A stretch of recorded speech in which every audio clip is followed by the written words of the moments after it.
Good afternoon, everybody. Welcome to the Amphitheater at the Corning Museum of Glass. How's everybody doing today? Excellent. We've got a special guest artist here, Martin Janecký from Prague, Czech Republic. And he's going to be, let's hear it for Martin.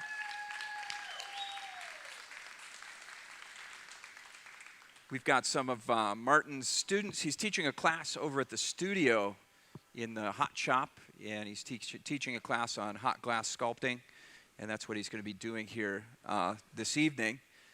Starting at 5:30, we're going to start a live stream, so the internet is going to join in. Folks online are going to join in asking questions, and this is kind of a long process. Martin has formed some of the pieces already over at the studio using some opaline glass that they have over there. It's a beautiful white glass. And he's going to be making a sculpture of a large bust of what he calls the Starman. So the Starman has kind of a star-shaped head, and you'll see it happening right here before your eyes, little by little. He's got the head partially sculpted. It's in an oven over on the other side of the studio. It's holding at about 1,000 degrees Fahrenheit, and he made that over at the studio, and he's going to finish sculpting it here.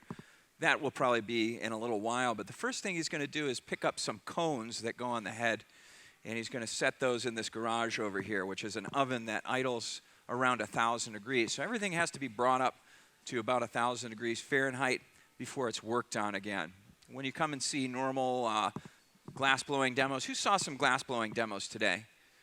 Yeah, some of you. You see we gather the glass out of the furnace and scoop it out, and we start blowing. He's going to gather some glass, but most of the main parts of this sculpture are formed already. All the bubbles have been blown out, and now he's going to start sculpting them and adding them together. So there's maybe 5 cones, and then a giant head about this big.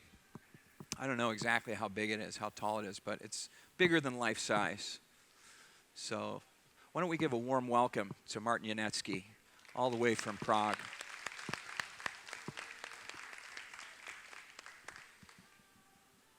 So this rod here is just for picking up some of the glass that he has pre-made, some of the cones. And he's got an oven there that's over 1,000 degrees. He's going to pick one up. He'll change the shape of it a little bit. And then, again, we have this garage over here. This oven is for idling the glass. He'll be adding those cones onto the head later on. It's almost like the Statue of Liberty, where there's points kind of coming off the head, radiating out. It's a really beautiful, beautiful thing. So Martin is most known for, he's an incredible glassmaker. He started when he was a young man, maybe 13 years old or something, blowing glass, really a prodigy at glass blowing. And I believe his family owned a glass factory, and he worked there as a young man, and he learned traditional ways of blowing glass, but has developed really his own style of sculpting the bubble and making natural forms, figures mostly in faces and portraiture out of blown glass. So it's really amazing. And as a glassmaker who's been making glass for 30 years, it takes a lot to impress me. And this is one of the people who always impresses me when he sits down and works at the furnace. So I'm really excited to watch, and I'm glad you guys are all here to see some of this. It's going to be a long process. This will probably take till 6:30 or 7 o'clock. You're welcome to come and go and check in on the process as it's going. But if you do have any questions, just raise your hand up. Let me know. I'll come out and answer any questions you might have. Are there any questions to begin with at all? All right, good. Maybe. All right, so there's the first cone. And you could see that opal white glass. So white glass is one of the only glasses you can actually see the true color when it's hot.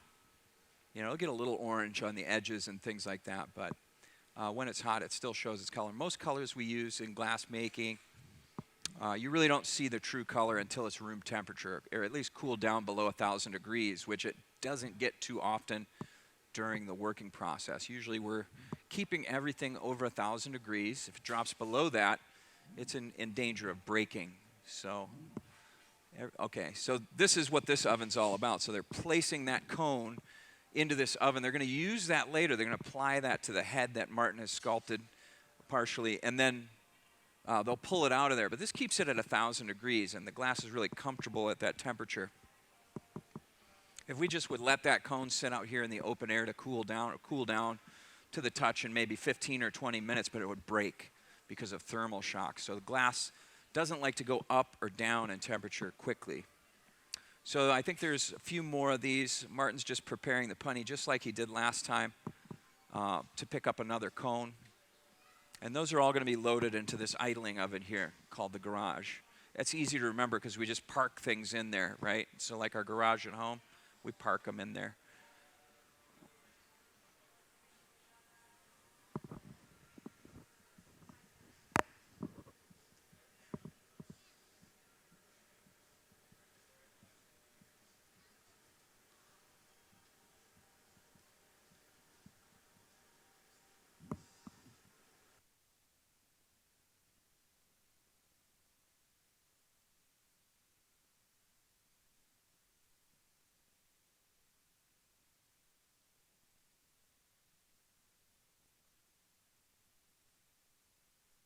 Is dipping into our main furnace there. That's kind of the hub of our operation. That glass in there, there's about 1,000 pounds of molten glass inside of a clay crucible. So when he goes in there, he just dips in and scoops out a little bit of glass. And this is for the punty. So he uses this as a punty rod to pick up the various glass objects. He dips it in water to cool it down. And this is a tool here, this torch. Don't look at it too long. It creates a really bright light that you'll see all over the place. But that torch, it's better to look at the TV screen when he's using that. That torch, the very tip of it burns over 3,000 degrees Fahrenheit. It instantly liquefies the surface of the glass. And so he's just kind of heating up the very tip of that while everything else he wanted cooled down. So you saw him dip that in water to shock cool the glass, and then he heated just the tip, so just the surface that's coming in contact with this piece so it doesn't wiggle off the end of the iron.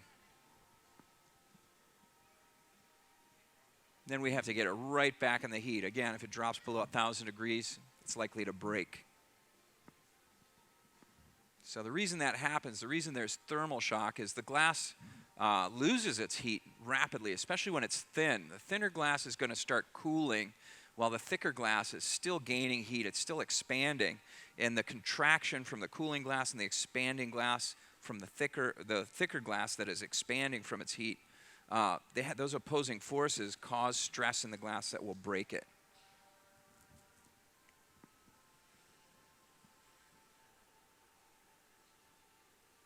There's some glass that is less susceptible to thermal shock. The glass we're using here is called a soda lime silicate. So the main former is sand, and then we have soda ash or sodium carbonate as the flux, and limestone or calcium carbonate as the stabilizer. And those three ingredients are mixed together. They make the type of glass that we're using here.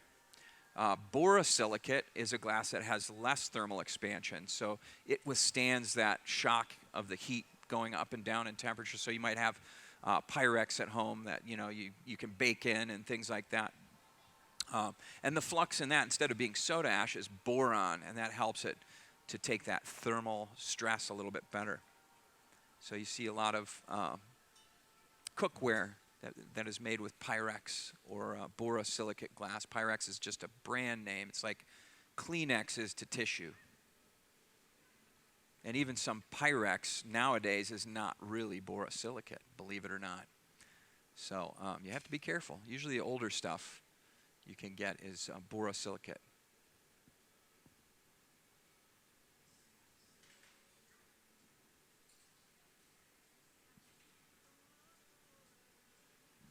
So this cone is going to get manipulated some. He's heating up the end, stretching it out. This is a cool shot that you can see inside of our reheating furnace. And the way we get to see in there, some of you might be curious about it. Some of you who've seen demonstrations before today, no doubt have heard us explain to a crowd what that is. And actually, there's a camera sitting behind the furnace, and there's a window on the back of it. That window is made of fused silica glass.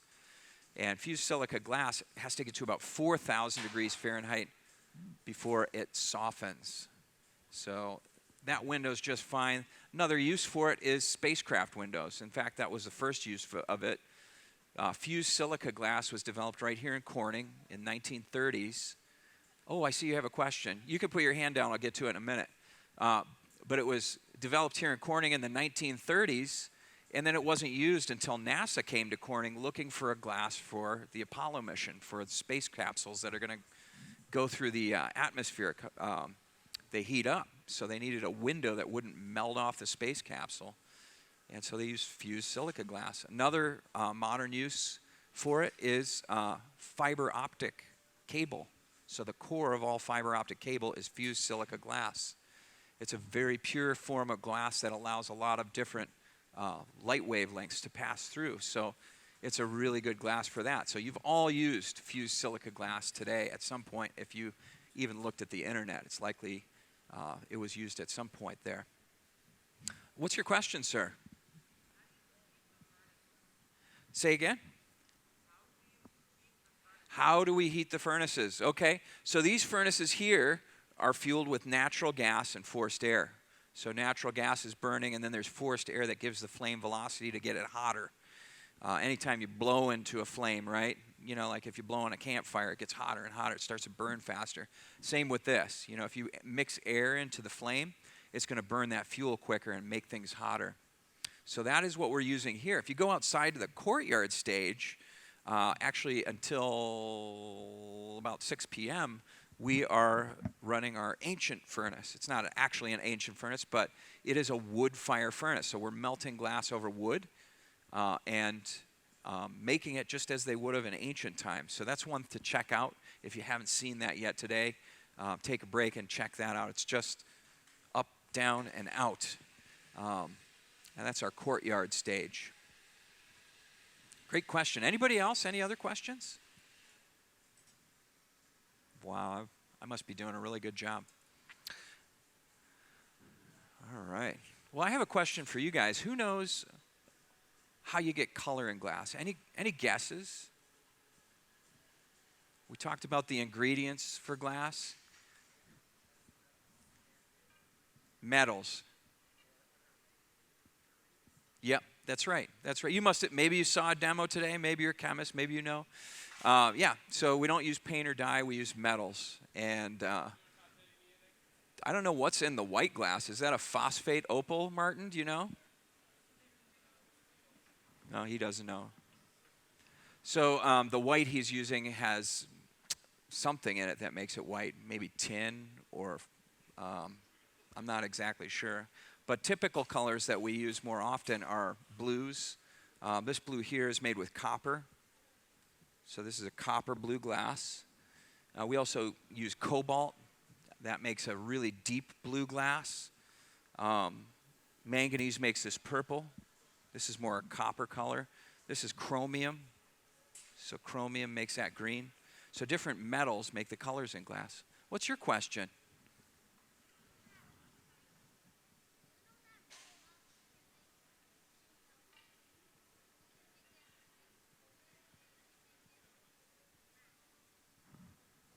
Say that again?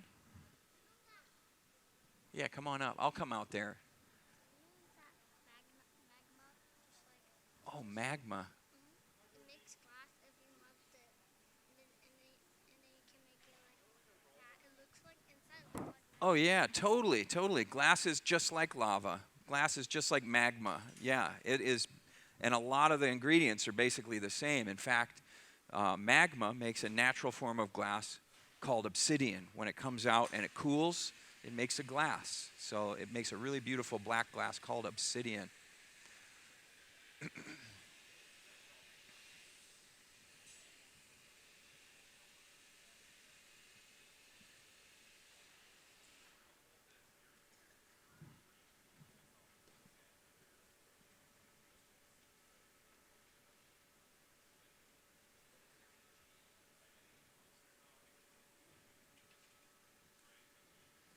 Anybody else? Any other questions? I'll come on out and listen closer. It's hard to hear. Yes, sir.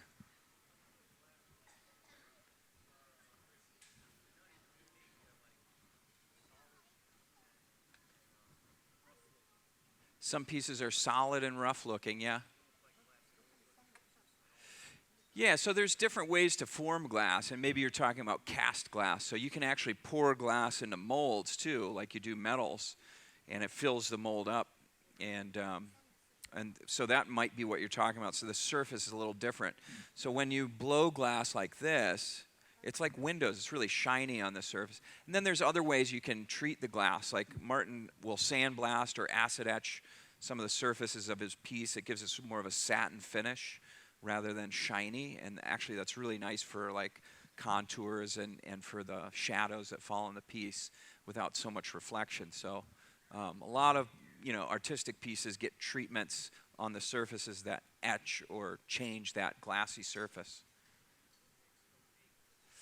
What makes it opaque? So certain things that are added to the glass, called opacifiers, will make them opaque.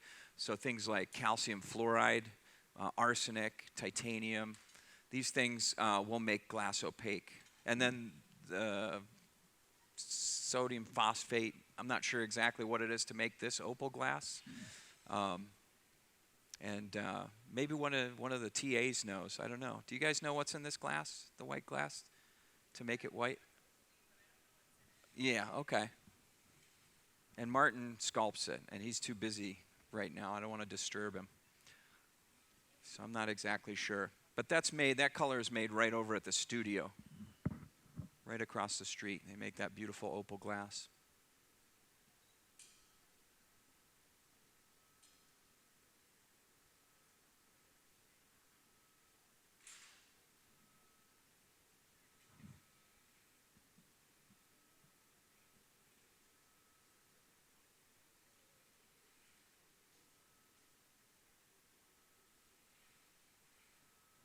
Anybody else? Any other questions?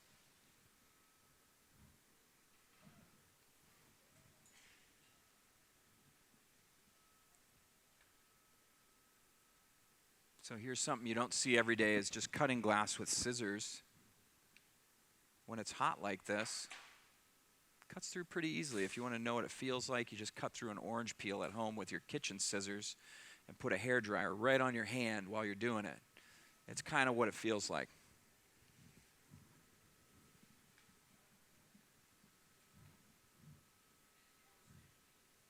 So when we trim the glass like that, we have to work very quickly and precisely, because by the time you get around the circumference of the bubble, a lot of times it's so stiff that it starts cracking, so you have to work very quickly.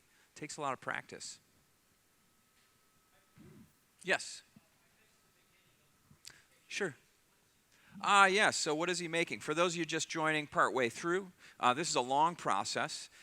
We have guest artist Martin Janecký here, and he is sculpting a large head with radiating cones coming off of it. It's called a starman. So he's made this form a few times. He showed me a picture of one that he made that was made out of solid cast glass. Yeah, it's gigantic. It's really amazing. But similar to what you see like on the Statue of Liberty, you have these kind of radiating, kind of spiky rays coming off of the head. So it's Starman, inspired by the David Bowie song, Starman. Yeah.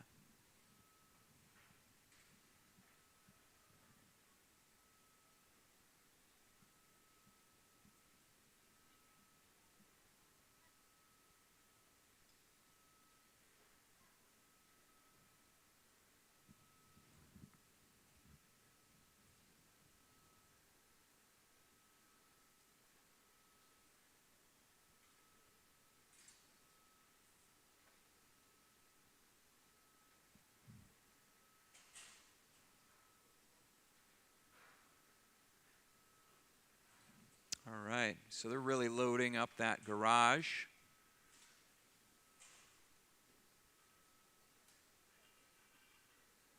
And another gather. That means there's another cone coming. Tom, do you want to see what kind of iron he wants for the big piece? Show him some of the biggers.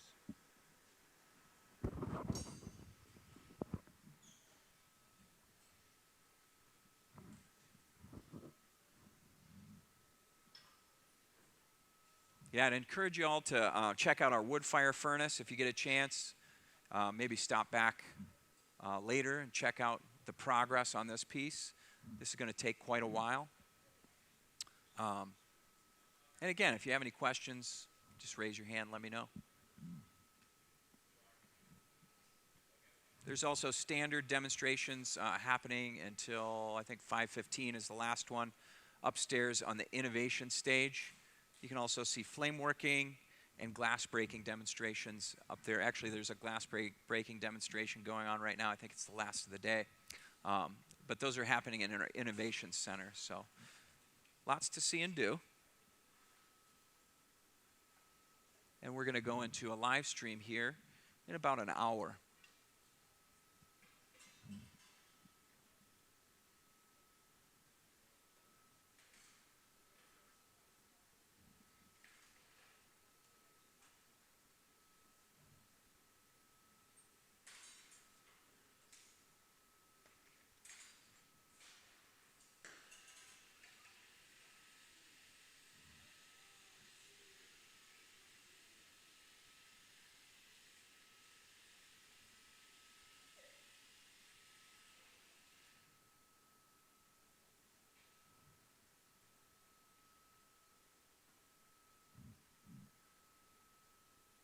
So this looks like, how many is that in there?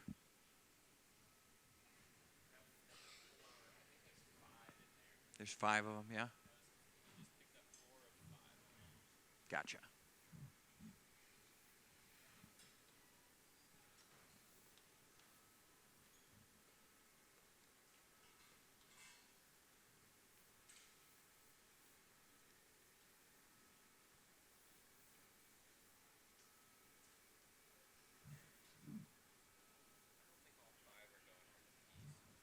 No, maybe just 4?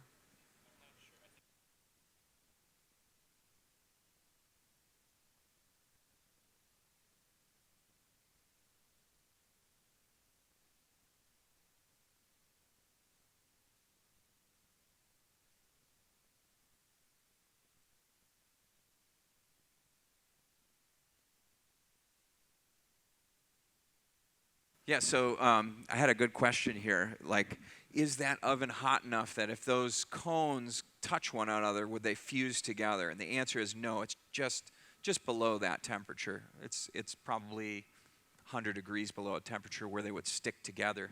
So they can touch each other, but you wouldn't want to bump them into one another because they would chip or something. So they got to be real careful how they handle them on the irons over here.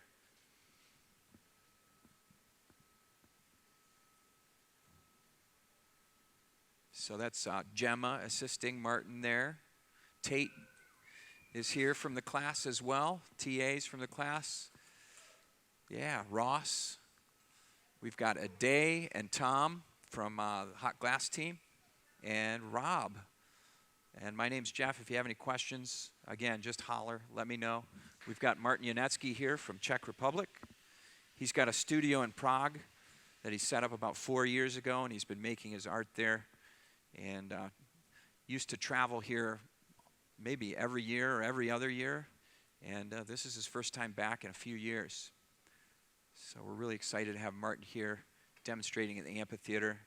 And he's got a nice big project.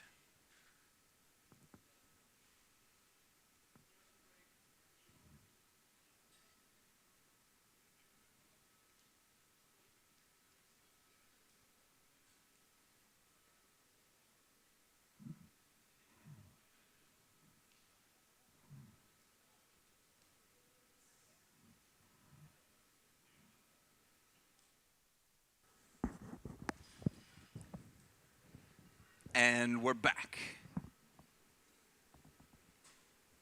Are you going to pick up the big head next, Martin? So did you guys boost that oven? Did you boost the oven? You want to boost it up more? Okay. You're all set. Pump it. Do you want me to dry it? I like it wet. You like it that way? Okay. I understand.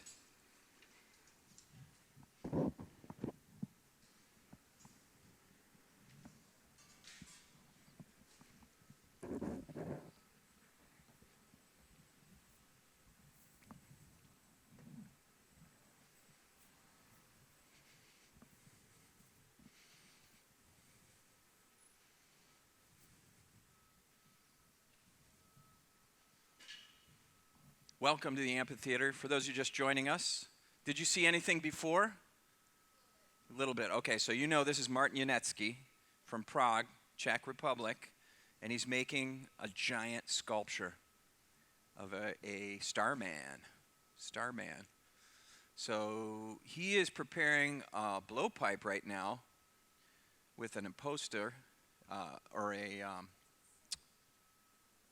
post to pick the head up on. So he'll shape that, what's called the moil, so the end of the blowpipe, cool it down, probably heat the end like he did with the cones, and then he'll pick up the head.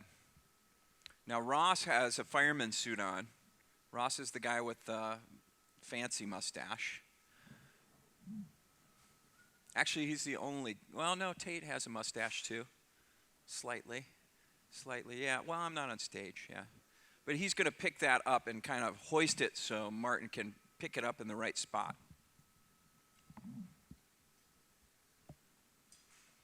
And the sculpture that is there, well, it's not a complete sculpture. You'll see when it comes out that it's a bubble and it has some contours kind of pushed into it, so it's sort of the start of the facial features. And then he's going to put more detail into it using a torch and all the hand tools he's got there. So normally when we're blowing glass, the tool rest, so where the tools are, the bench is half the size of that, but Martin has so many specialized tools, he likes having like a dining room table full of tools there.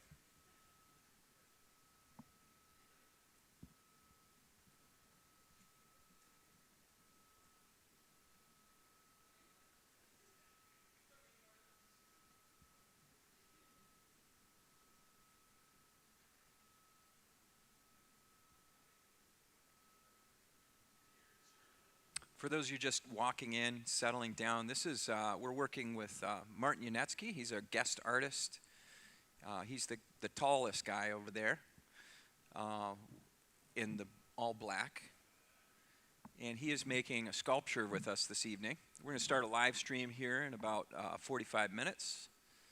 And so we're going to broadcast that online. But Martin is the artist. He's got a crew of folks helping him out. Gemma is turning the pipe right now. Ross is in the fireman suit. Tom's over there to the far left. Ade is standing there with the rod next to the furnace. And this is Tate over here at this garage with this is the idling oven where some of the parts for the sculpture are stored.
Welcome to those of you just joining us here in the amphitheater.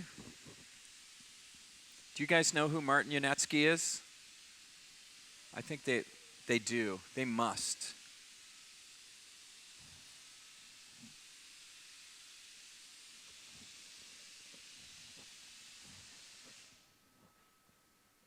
So here's the pickup. This thing is jumbo.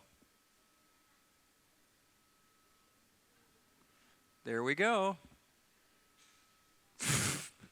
Amazing. That is amazing. I'm going to ask you guys to give a round of applause, even though you may not know what you just saw. It's pretty amazing. That is a big bubble. And you can already see some of the features of the head. I mean, not from this view. This view gives you the sort of brain surgery look. So he actually sculpts the bubbles from the inside out. So he'll heat the bubble up, and then he'll push tools in through that hole in the top of the head to form some of the details.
Is there anybody here who doesn't know what's happening right now or going on?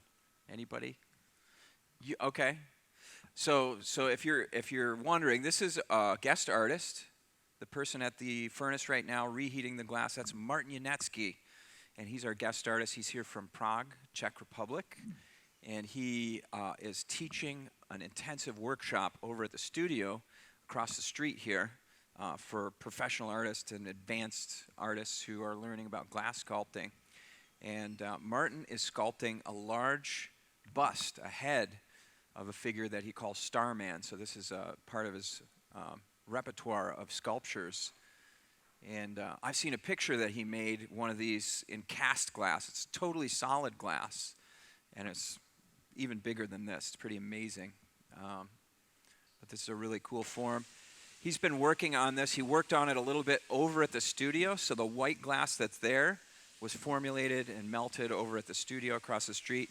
He made some of the parts, and then we brought those up to 1,000 degrees in our ovens here. And he's picking them up to finish off the sculpting for a demonstration here for our public. And then we're going to be showing this online in a live stream starting at 5:30, which will be mostly the assembly process of the head after the details are put in. And we're going to add these cones to the top. He's going to put those on to make the finished Starman. So this is inspired by the David Bowie song, Starman.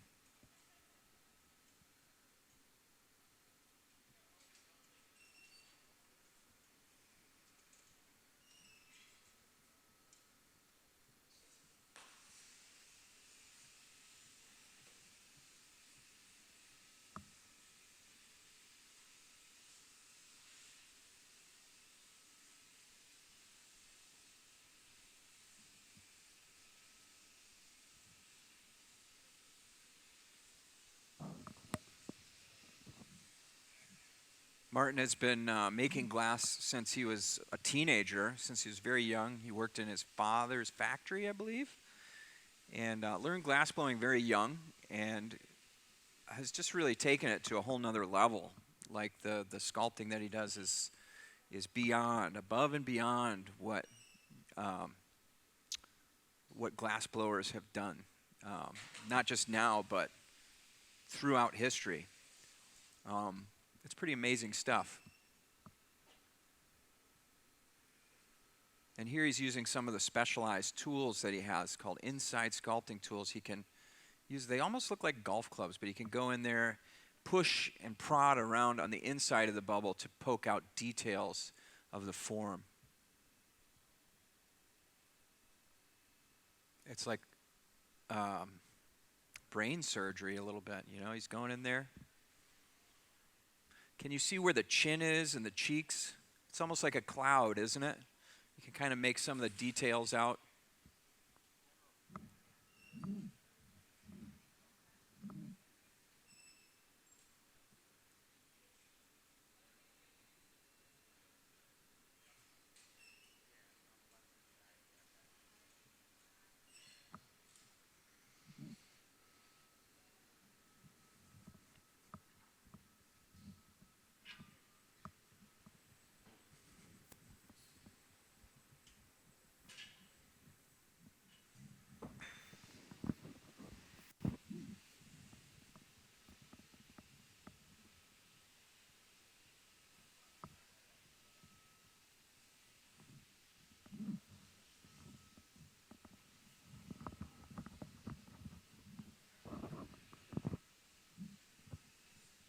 Welcome to the Amphitheater.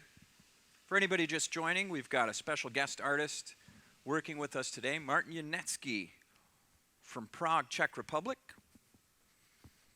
He's teaching an intensive workshop over at the studio across the street. Now I got the good view up here.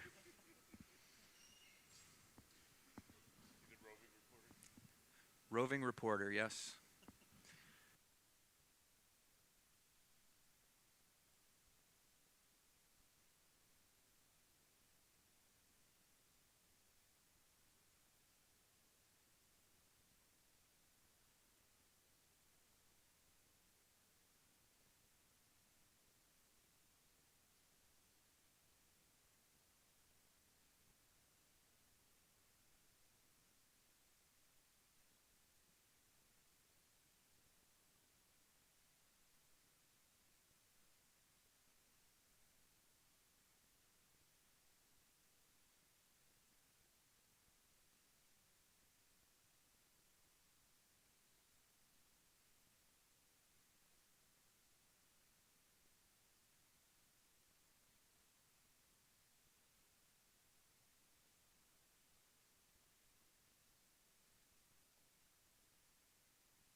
the oxygen off?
Oh, you can really see the jawline coming out and the face. Is there anybody here who can't see the head there yet? Does it still look like a cloud to you? Do you know what's going on? Is there anybody here who just came in and you don't know what's going on? Oh, well, do you want to know what's going on, or do you want to be surprised? You want to be surprised? Well, you got to wait about 2 hours for the surprise. No, this is a really incredible artist that we have here by the name of Martin Janecký, and he's visiting us from the Czech Republic. He's teaching a specialized workshop on glass sculpting over in the studio right across the parking lot here, and he's making a beautiful sculpture of a head of a starman. So this is a theme that he's worked with. It's inspired by the David Bowie song called Starman, and it's a head, and it's going to have these rays coming off of it. Very big piece. So you know when you see the Statue of Liberty, it's got those like rays coming out. This is kind of what this head will be like.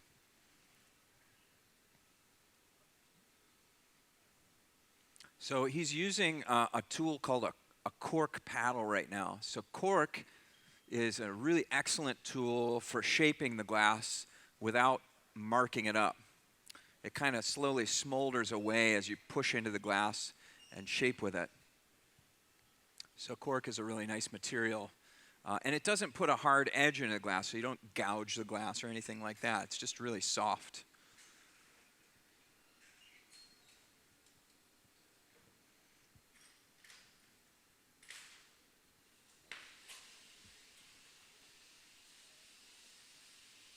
Martin has a really excellent understanding of the structure, the facial structure, the anatomy.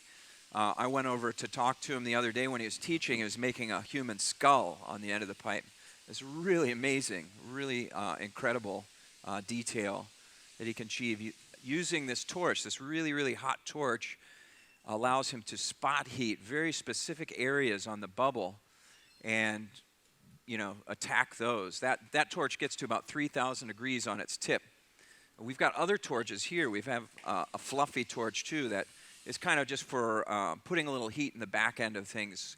So we go into this furnace there with a round hole to reheat the glass and make it soft, but also just to keep it over 1,000 degrees while we're working with it. The idea is to maintain a temperature over 1,000 degrees. If it drops below that, there's a really good chance it's going to break catastrophically. So everything has to be over 1,000 degrees during the whole process. And he works the glass between a liquid and a solid state. So it's hovering between states of matter, basically. So you could see the eye sockets coming in there. Does it make more sense now? Yes. You can see the head. You can see the face maybe, right? It's almost like a face with a ski mask or something over, like a sheet or, I don't know, like Spider-Man a little bit right now because the details aren't defined.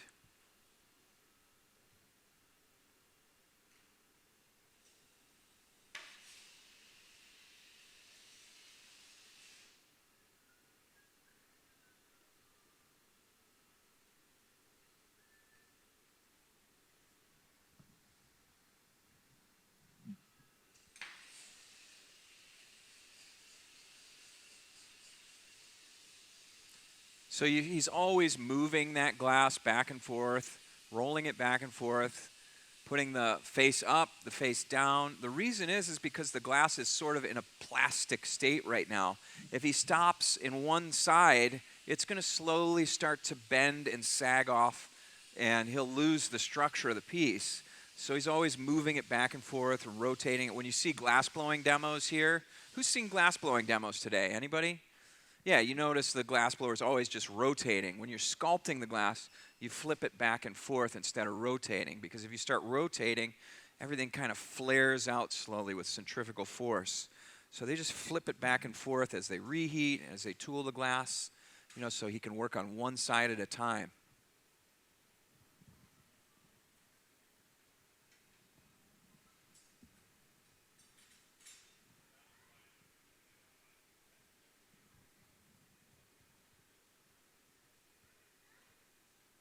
So there's a lot of adjusting, pushing it, centering it, getting it just where he wants in the position he wants. You're welcome, yeah.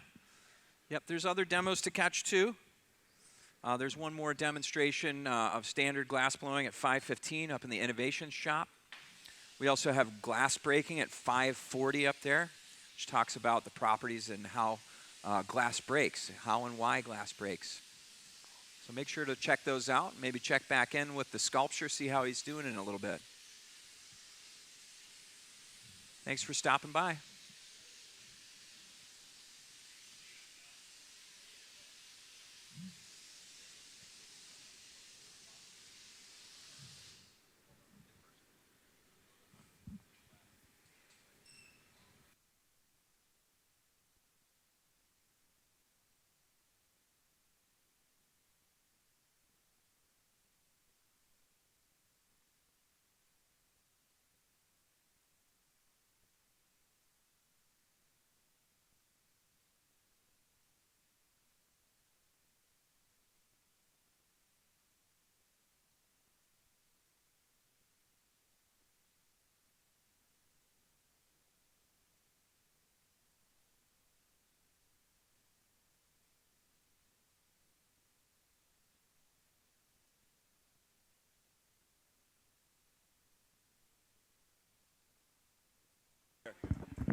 Yes, you can.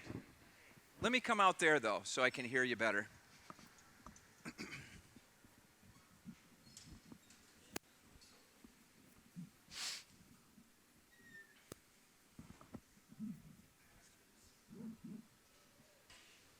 What's your question?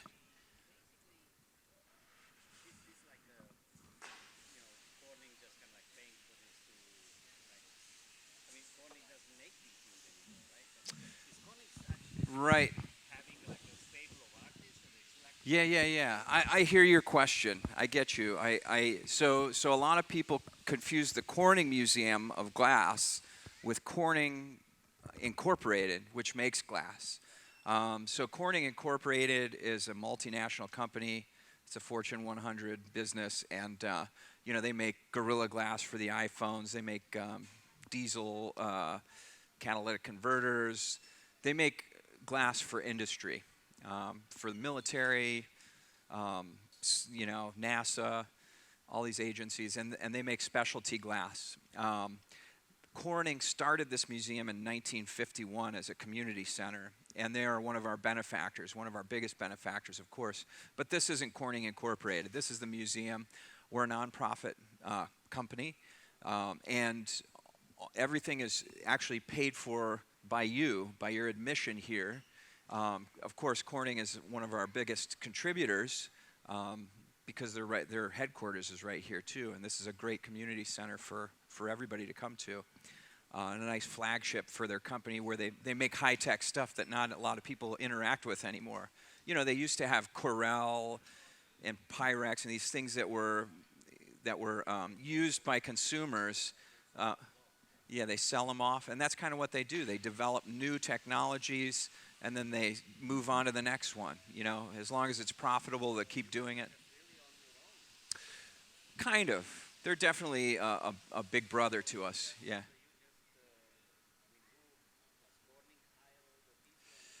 The museum hires us. Martin is an independent artist, and he's traveling around teaching glassworking workshops. So he's over at the studio here of the museum, and he's teaching a workshop over there on specialized techniques. So.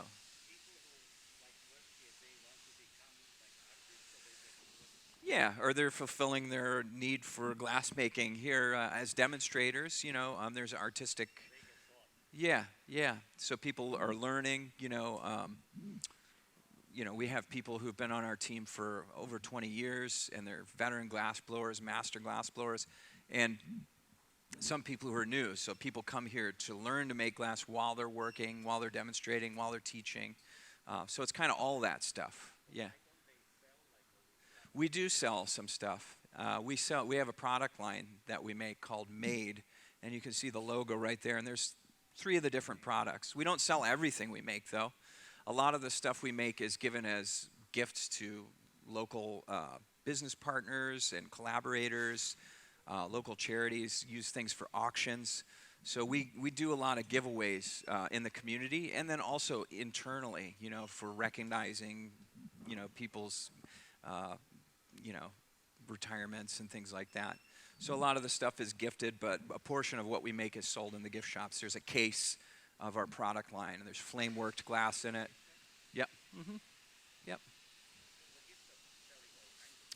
From all over the world. Yep. Yep.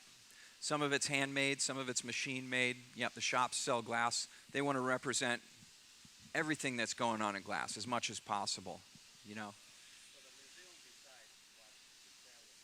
That's right. Yeah. No, but they're big. They're big. Yes. Yeah. I mean, they support us, and they, you know, donate money to the museum all the time every year. They're helping a lot with the. Yeah. Yeah. But this isn't Corning Incorporated. This is a museum. Yep. So different, but very much related for sure. Yeah. What's your question? Is it a special kind of glass he's using? Yeah, it's an opaline glass. So it's an opaque white and especially formulated over at the studio across the street. Not really. So Pyrex is a borosilicate glass, so it has boron as the flux in it. This has soda ash as the flux, I'm pretty sure. And a flux is a melting agent. So glass is made out of melted sand, and if you put a flux in it, it lowers the melting temperature of that sand. Yeah. Yeah, no, it's a phosphate opal, so it's a really unique glass. And this type of white is really one of the only colored glasses that you can see the final color while it's hot, really. You know, most of the stuff, if this was blue, it would kind of look greenish, or, you know, if it was red, it would look brown. So the heat, when it heats up the glass, it causes a radiation, black body radiation, that distorts the color of the glass. So clear glass looks orange when it comes out of the furnace. It doesn't look clear. You know, it looks. This will stay white, yeah. Yeah, this is going to be white. Like ivory. Yes.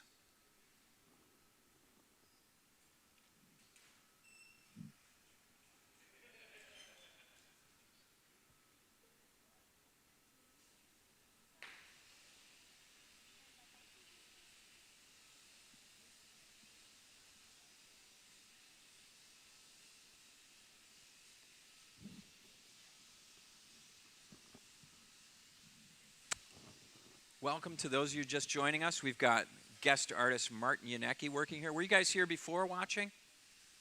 No, okay. So, You were seeing a standard demo. Okay. Okay. I thought I saw you before. Martin is making a sculpture here called Starman. It's a large bust, a head, and it's going to have these cool rays coming off of it that they worked up earlier and put into an idling oven across the studio. So right now he's sculpting the facial features on the head using the inside sculpting technique. So he heats up portions of the bubble and then he goes in with specialized tools and kind of pokes and prods the inside of the bubble to get the contours and features that he wants. It's kind of like blowing glass blind, not being able to see exactly where you're touching the glass.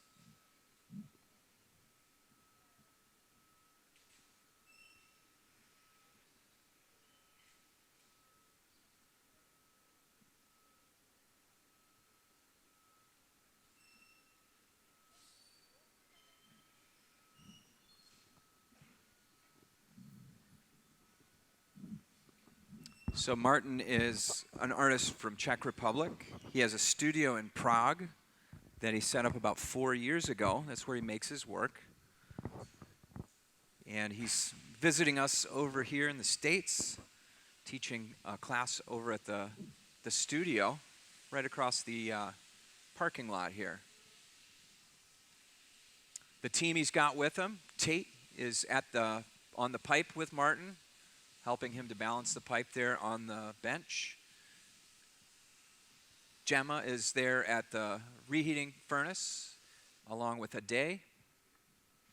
And then behind the bench is Ross and Rob. And they're all helping him with this forming process.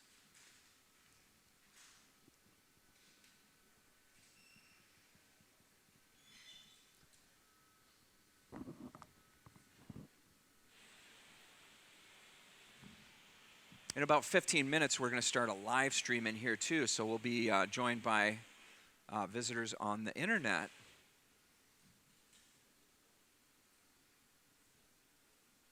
So my name's Jeff. If you do have any questions, feel free to raise your hand and let me know.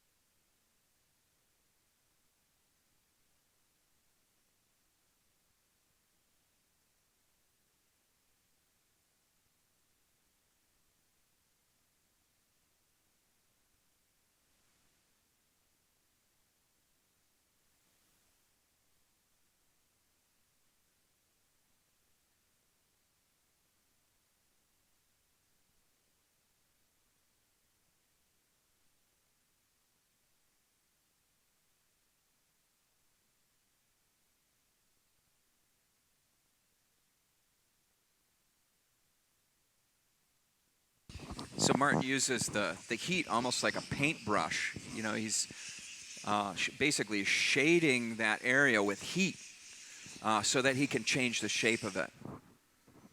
Just kind of bathing it in heat. This is going to be the nose.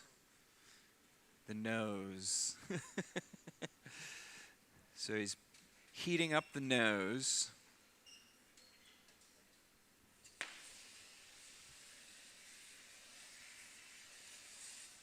And in a little bit, we're going to get to see the nose grow out of the face.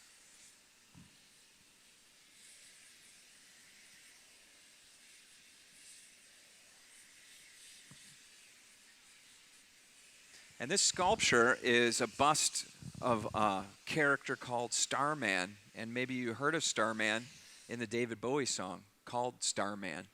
That's what this piece is inspired by, is that song by David Bowie.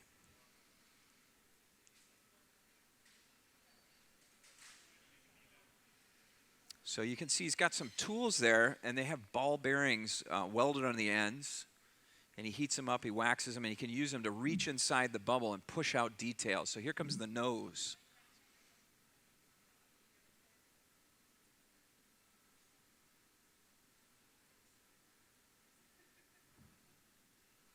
It's kind of like Pinocchio.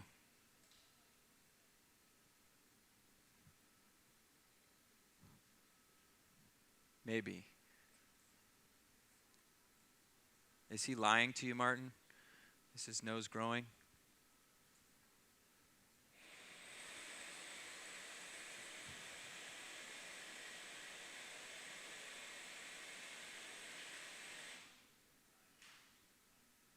Very cool.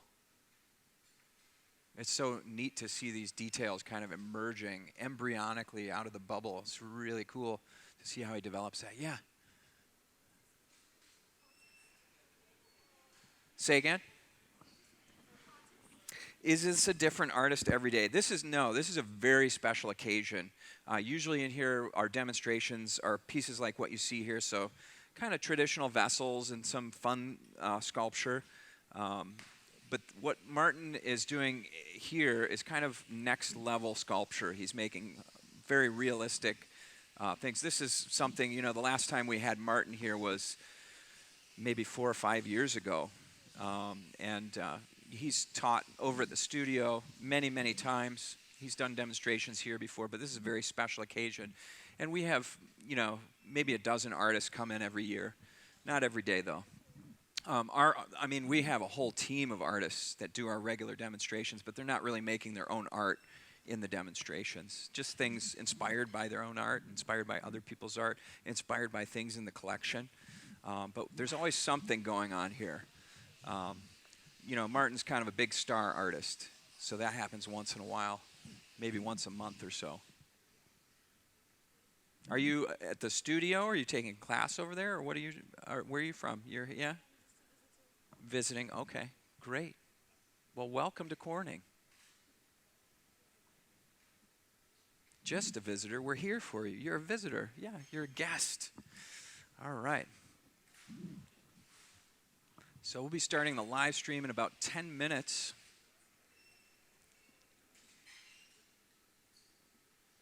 Things are really moving now.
No, the tools he's using cork paddles. When he rubs it on the outside, the cork really doesn't mark the glass up at all. It sort of smolders away so you see a lot of smoke. You can smell the cork burning. But no, it doesn't take the sheen away from the glass. All the tools we have here, they're either steel or some type of wood or paper. You know, and we have soft tools and we have hard tools, and he's using mostly soft tools to make the soft contours. Now, when he makes some more details, he might go in with a metal tool like a knife or something like a knife and put creases in, or, you know, detail lines in the face. But at this point,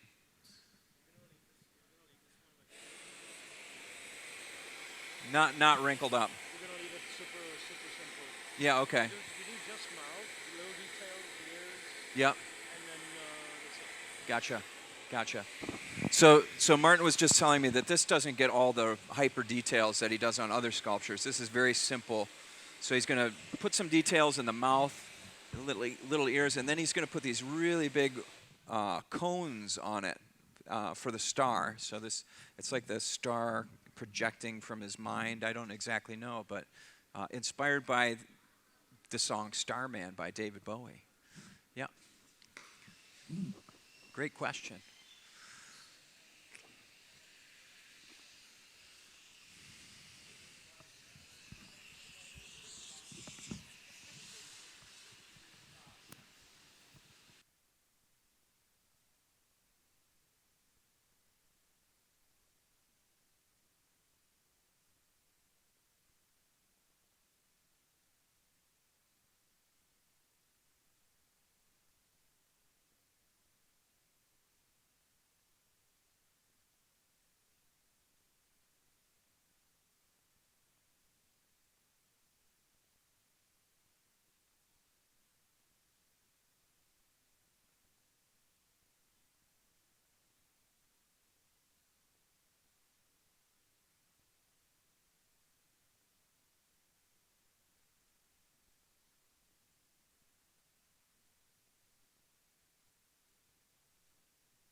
How's it all look?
You just go to bigger clients.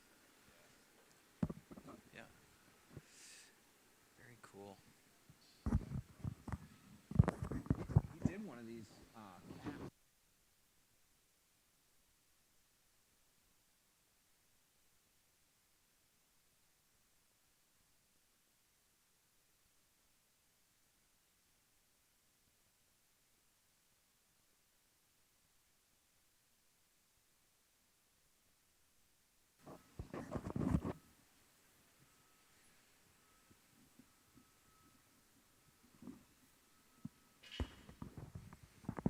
Does anybody have any other questions that I can answer before we get going on the live stream? I might answer some of them while we're live streaming. Yeah. Where is the unit that he's going to cool this off in? It is right behind Rob. Do you want to point it out? Right there. So that is the annealing oven that he's going to put it in there, and we hope it fits. I think it'll fit. It's pretty big. It's one of our biggest ovens.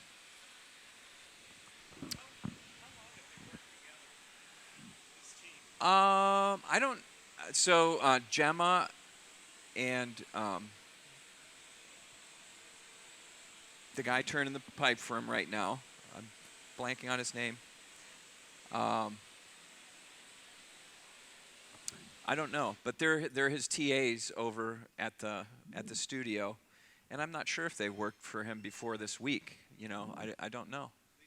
Tate, how long? How many times have you worked with Martin? Just this time, the studio. So this class. How about you, Gemma? So only a week they've been. How do they know what they need to do? That's a great question. So some of the stuff, most of the stuff that Martin is doing is pretty unusual and above and beyond what most glassmakers are doing. But the moves, the basic moves that he's doing, the movement back and forth of the furnace, that's all standard. So Tate knows how to lift it and carry it, and he's given him little indications all along the way. And if you know what to look for, you can see little nods and okay, short heat, or give it a good long flash, or things like that. Just little instructions here and there. And so they're kind of in a groove together. Those three, they've been working together quite a bit. Aday's been watching a lot over there, so she knows when to open the doors and things like that. So it's just a matter of being a glass blower and knowing the moves and doing it long enough. We probably wouldn't want to stick a very new beginner here with Martin because that might cause issues, that could cause problems. So, we have experienced staff helping out along with his assistant instructors, So, that's how they know, they've been working together pretty closely all week, so they're kind of in a groove together, yeah. They got a flow. That's right. That's exactly what we call it. Yeah. In a groove, in a flow. Yep.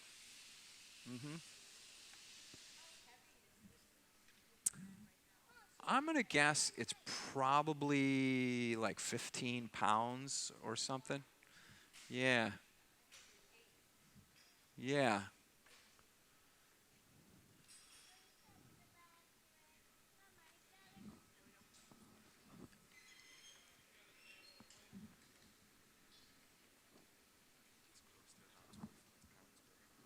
Okay, it's 25 pounds. 25 pounds. I was just informed it's 25 pounds, so it's heavy. Yes, sir. If you watch, he's actually using tools to sculpt through that hole, and he kind of pokes the details in with sculpting tools. Yeah, he'll close it up eventually. That's right.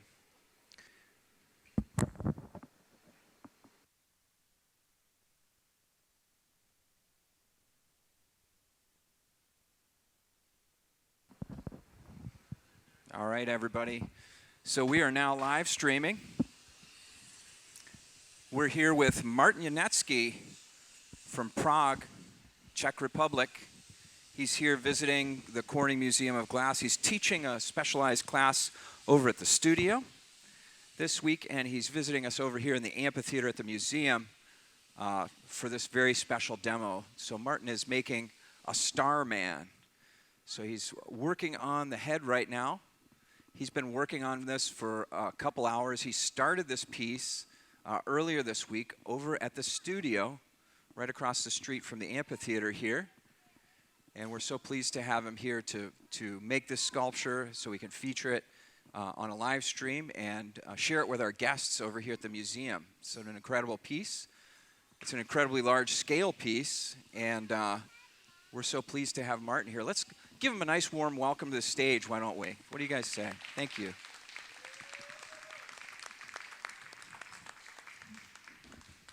So helping out today, that's Tate turning the pipe with Martin.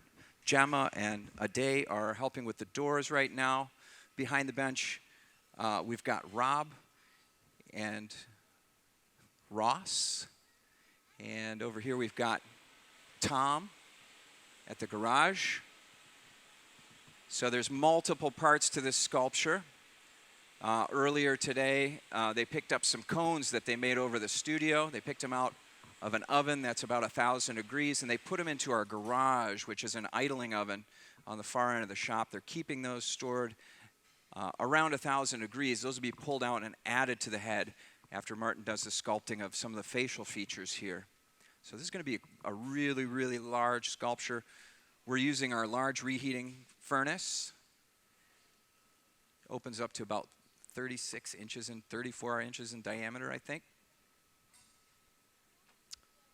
And yeah, here we are. So Martin is an exceptional glass artist with hot glass. He makes some detailed things that most people wouldn't imagine being able to make at the furnace. And we're really thrilled to have him here. Martin's been making glass for 30 years this year. He started when he was 13 years old in his family's factory. He started working there. So he's got a lot of knowledge about this material. He's been working it for much of his life.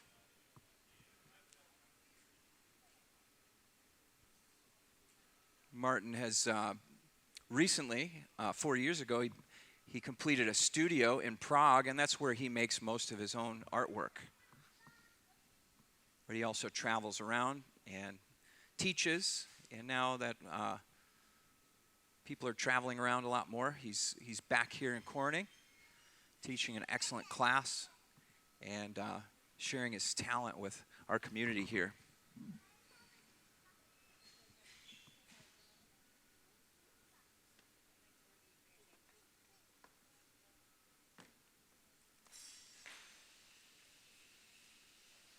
So if anybody has any questions during the demo, please feel free to raise your hands. If there's any questions online, I'll be happy to answer those. You guys just let me know if you have any.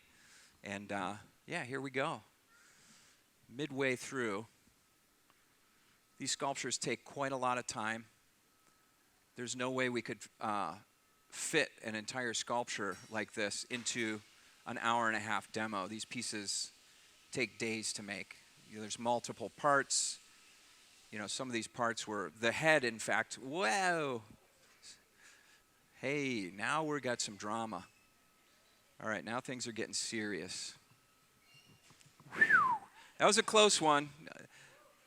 That was going to be a really short demo.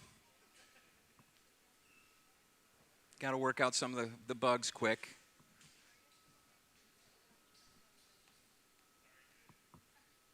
Leave it to Ross.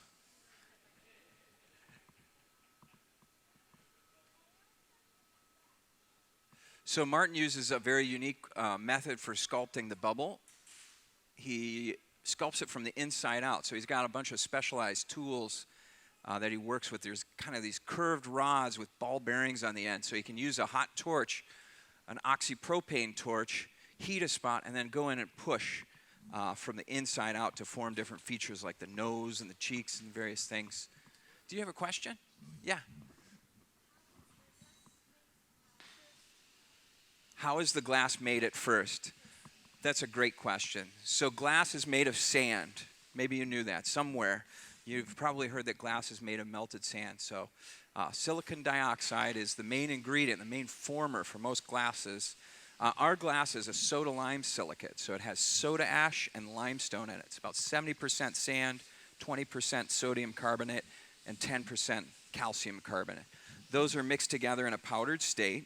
They're shoveled into a furnace at 2,300 degrees where they fuse together and become a liquid. They become glass. And that's how we make glass. It's melted sand. And it's a liquid state that we pull out of the furnace, and then we work with the glass as it's going from a liquid state to a solid state while it's cooling down in the open air. So they're often going back to that furnace to keep it elevated over 1,000 degrees. If it drops below that temperature, the glass becomes shocked and it'll break. It's dropping too fast in temperature. So when this piece is all finished, we actually have to put it in an oven and cool it down very, very slowly for more than 24 hours. The bigger the piece, the thicker it is, the longer we have to cool it down. So that slow cooling process, we call that annealing. And our annealing ovens are these big black things. They look like refrigerators, but they're actually ovens that usually are holding around 1,000 degrees. So you can see our studio has a bunch of them on both sides here. So we load all the pieces we make during the day into those ovens where they slowly cool down, about 100 degrees an hour. Yeah.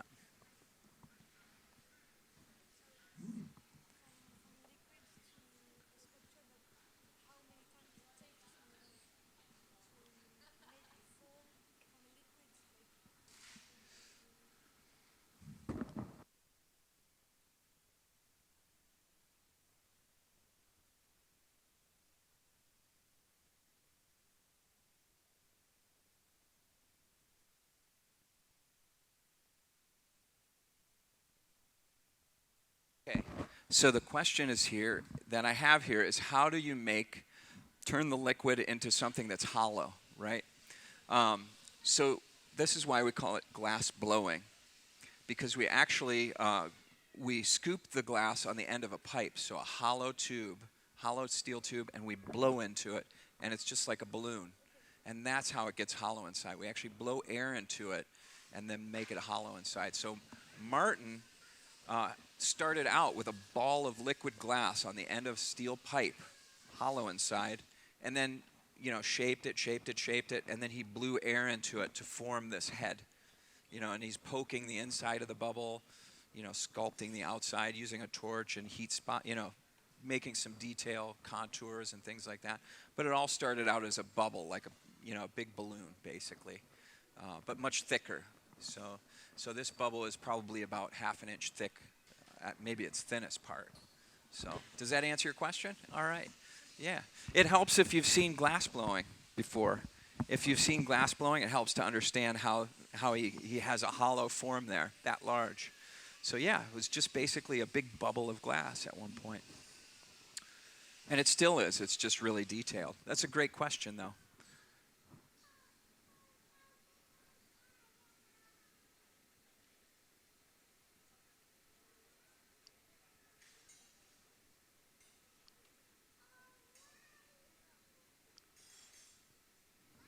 So Martin told me before that this sculpture is going to have subtle detail.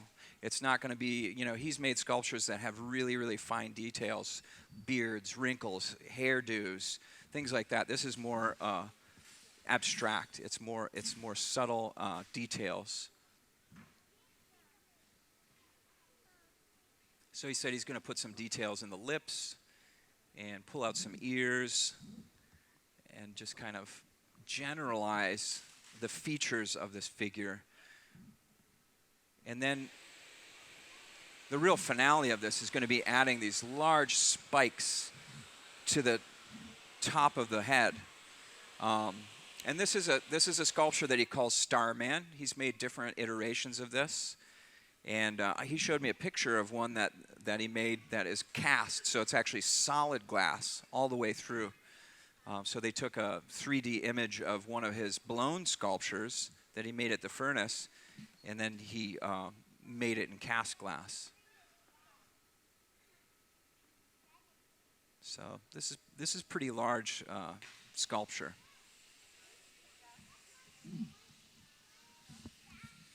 Oh, we got some questions online. What do you got?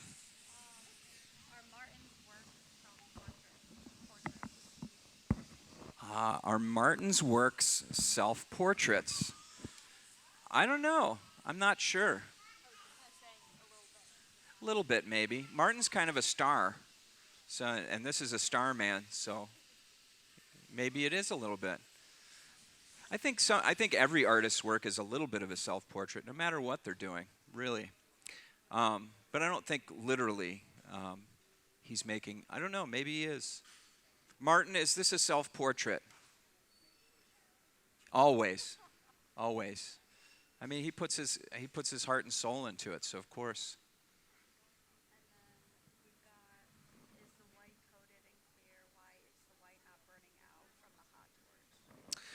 The white is not coated in clear.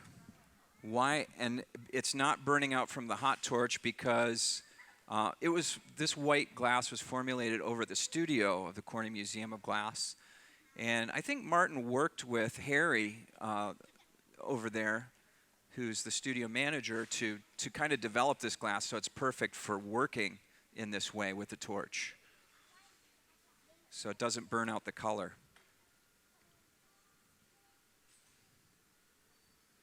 Any other questions online? What's that? Okay. Any questions here on site in the amphitheater? Anybody else with questions? Do you have a question, sir? Hey, what's up? You see your dad up there? Do you like... Why is the glass made of sand? Well, because we can't make it out of candy.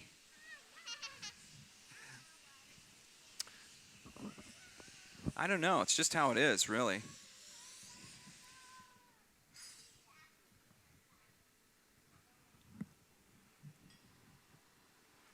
All right, if you're just joining in, we've got special guest artist here, Martin Janecký from Prague, Czech Republic.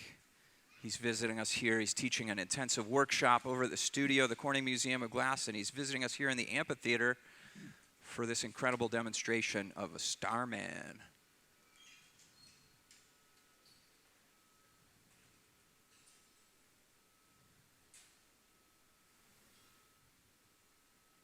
So you can see he's got, there's a hole in the top of the head, and Martin actually sculpts the glass through that hole. He doesn't work it from the outside. He's pushing the details out from the inside. So he heats up the bubble in certain spots using that hot torch, that oxypropane torch. That torch burns very, very hot. It's like a lightsaber.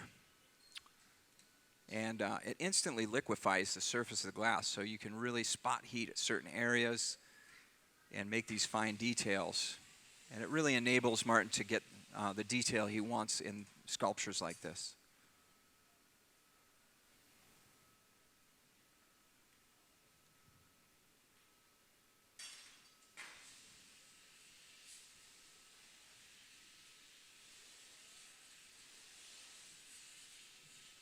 So if you're here on site, I would recommend when he's using the torch to watch the screen. Because if you look at the flame too long, you're going to see that flame for about an hour right in your view shed, wherever you look. So don't stare at it. Make sure to use the screens. I already did it, and I'm regretting it. So, I see a flame everywhere I look right now. But that torch gets really hot. We got a couple different types of torches that we use for working the glass. This one's the hottest. And it's how you get the glass hottest, quickest in a specific spot. There's another torch that sits behind the bench that we use to kind of heat the backside of bubbles that don't get as much radiant heat from when we go in the furnace. Sort of like the dark side of the moon. It's a way to kind of heat up that underexposed area. But the key is that we have to keep everything over 1,000 degrees the entire time. If it drops below that for too long, the glass is going to break. So it's kind of a critical thing. That's why you see this rhythm of tooling the glass at the bench, going back to the furnace, reheating it. The reheat isn't just to soften it, it's to keep it over 1,000 degrees Fahrenheit.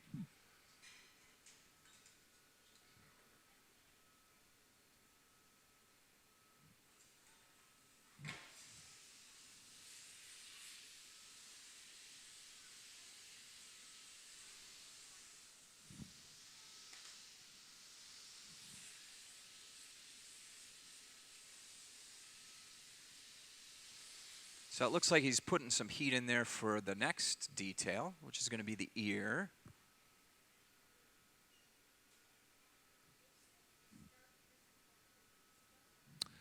Well, he made these pieces earlier this week at the studio across the street. So he made that main bubble for the head, because we don't have this white glass over here, and also he had very limited time to work in our shops. Right. So he actually let it cool down. And then we had to bring it up very slowly in those there's a cube-shaped oven over in the corner behind Tate there. Tate's got one of the red bow tie tuxedo shirts on. Right behind him, there's an oven there, and we brought that up over 24 hours so really, really slow ramp from room temperature to about 1,000 degrees. And then before he picked it up on the blowpipe, we brought it up to like 1,100 degrees. So we kind of boosted that temperature so that when we went back into the furnace, it wouldn't shock the glass.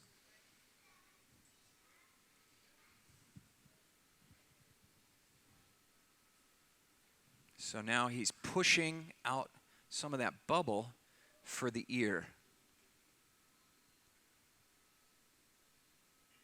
And you can use different parts of the tool.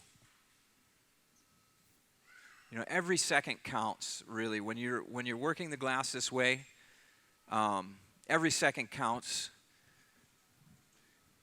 So you don't want to take the time to grab another tool. You use the tool in your hand and use the part of the tool that makes the most sense.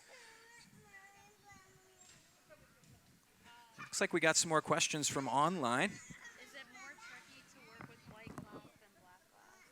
Is it more tricky to work with white glass than it is to work with black glass? Is our question. The answer is they're both tricky in different ways. So a lot of times white glass is a lot stiffer because it reflects the heat.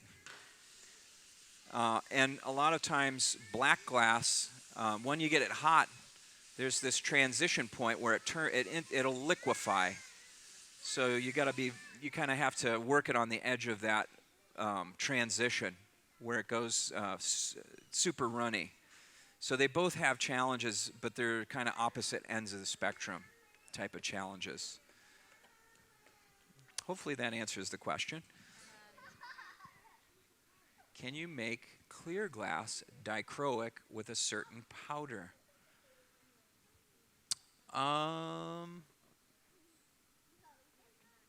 I'm not exactly sure. I wish I could answer that for you. I'm going to have to find out a little bit more about dichroic glass to answer that question.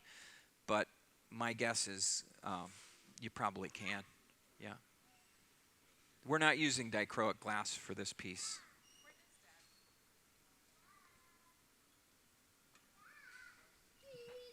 Any more questions? Okay. Anyone in the amphitheater with questions? Anybody?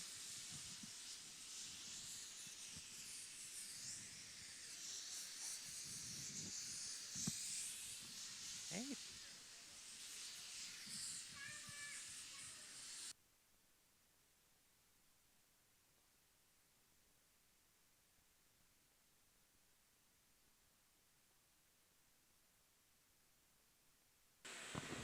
So there's the other torch. It's got a distinctively different sound. This one doesn't have the oxygen propelling it, so it's not quite as hot. That torch gets to about 1800 degrees Fahrenheit. But that's the one where we just kind of we put a little bit of heat in the backside that doesn't get as much heat from the reheater. You know, we use that to just fill out the heat on the stuff that doesn't get as much attention with the heat in that furnace. So it's a way to just balance out the temperature. The iron of that blowpipe, the steel of the blowpipe, is always pulling the heat. It's a heat sink, so it pulls the heat and draws it out of the glass. So you have to be careful, you know, if the glass that's attached to the blowpipe, if it gets too cold, it'll start breaking apart, and the piece will be in danger of falling off the iron. So that's why Martin was using that torch on that back end, heating up some of the end of that pipe.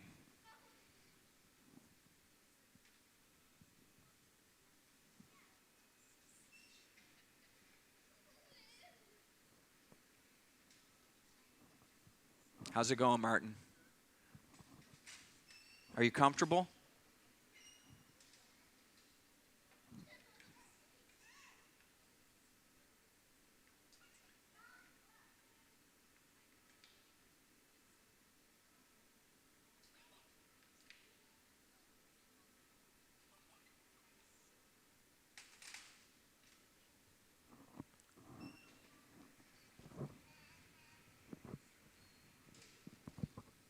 Using those inside sculpting tools is incredibly tricky. I've tried it, and you know, try and make a face, and the nose comes out right out of the cheek, you know.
I got to say, I'm always really, really amazed watching Martin sculpt the glass. It's pretty incredible.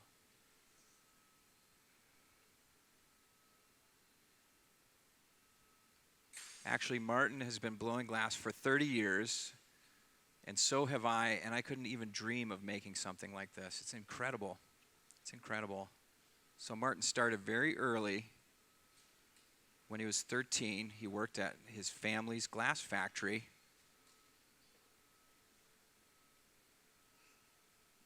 And has a really, really intuitive knowledge of the material from that early exposure. And you can really see it in the level of skill he has for this type of work. It's pretty amazing. And as somebody who's been blowing glass myself for 30 years, it takes a lot to impress me when I see glass makers. And I'm always really impressed by the things that Martin comes up with and his style of creating. It's pretty amazing. Pretty amazing.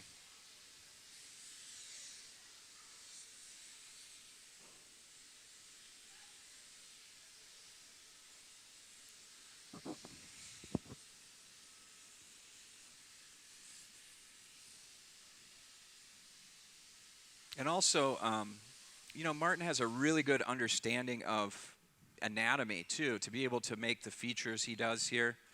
A couple days ago, I saw him over in the studio. He was teaching his class. He was making a skull, a human skull. So you can really see that kind of here. He knows about that physiology. He knows how the different forms protrude through the skin. You really have to have that knowledge to be able to make something like this. You know, how the head is articulated at a downward angle, you know. These things, you know, it takes a lot of thought, it takes a lot of study, and it takes a lot of practice.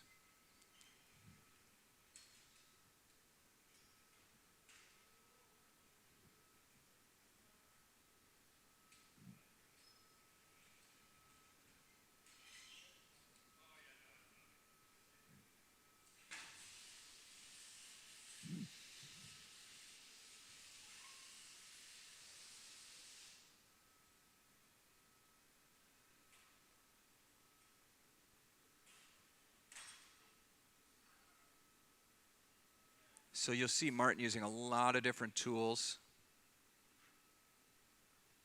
The standard glass blowing bench has a tool rest. Martin, when he works, he has to have two tool rests, almost like a dining room table full of tools for all the various tools he used to put in the different details in the sculptures.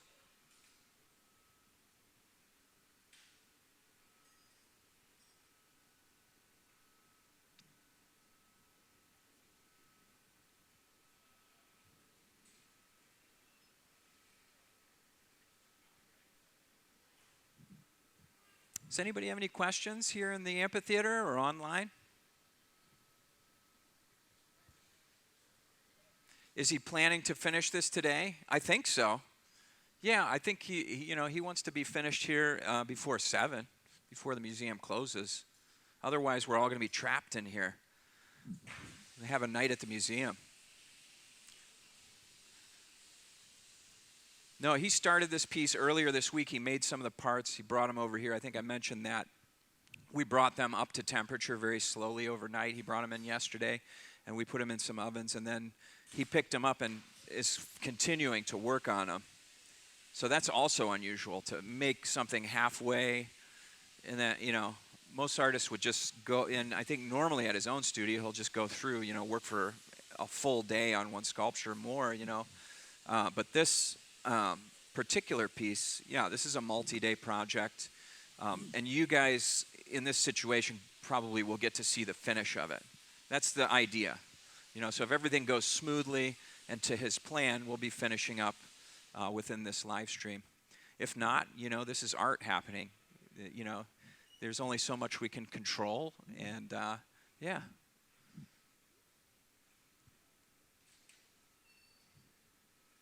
Any other questions? All right. So next comes the next ear.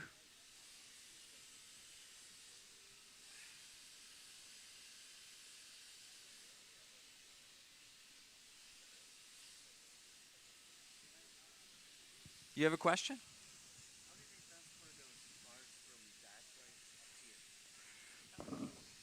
So how did he move the parts?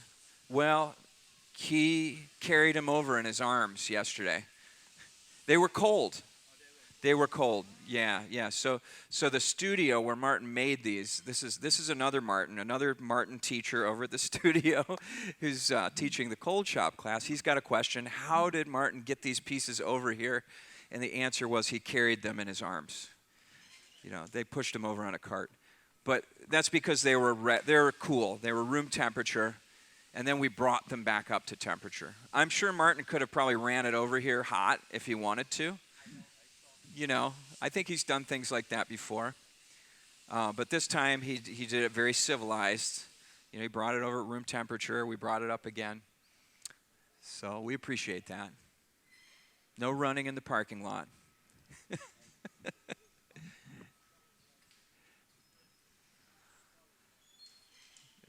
Janecký, Janecky.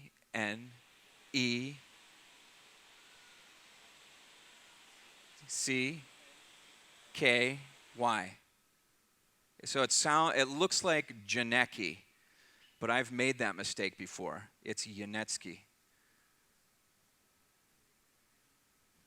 So if you want to see his website, Martin Janecký or Janecky.com. It's actually Janecký pronunciation, but it's spelled Janecký as English. Janeckky. Yeah. Yeah.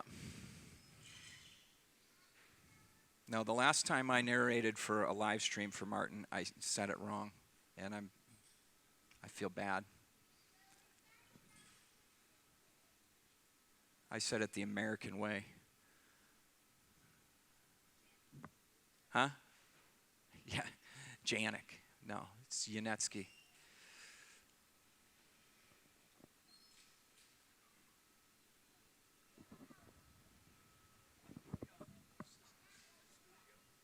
Say again? So some of the assistants are from, they're the TAs. Some of them are TAs from teaching assistants from Martin's class. Some of the assistants are from our team. So Tate, the guy on the pipe there, and Gemma, who is to the left of the furnace there in the overalls, they are Martin's teaching assistants in his class over at the studio. And the rest of the team is from our hot glass team. So, well, actually Ross also is a TA for Martin's. Sorry. Ross has the Lemmy mustache going. Rob, standing there in the back, Ade, over to the right of the furnace, and Tom are all on the hot glass team, so they do demonstrations here over at the museum.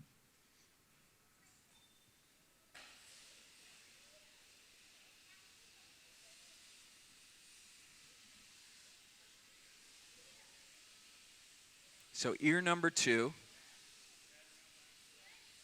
is in process.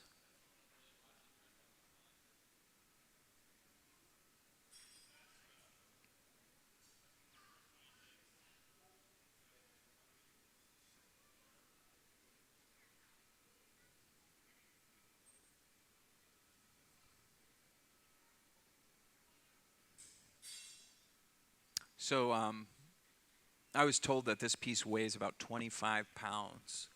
So it's pretty heavy. These guys are lifting tough. Tate and Ross are doing a great job sharing the load here.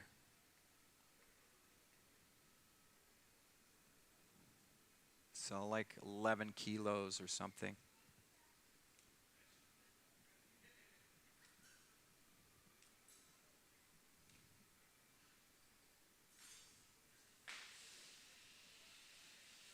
Now, a lot of people are wondering if that the hole that's in the top of the head is going to be sealed up, and it is. So Martin will, once he's done, putting the details in the face, he'll do kind of what he did with the ear. He'll spot heat that area, and then I'm not sure exactly how he does it, and then he'll close that up, just like a surgeon would after brain surgery.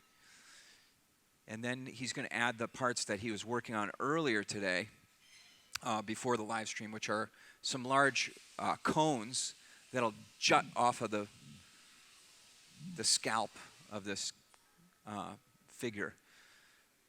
So this bust is called Starman. It's inspired by the David Bowie song. And this is a motif that Martin has worked with before.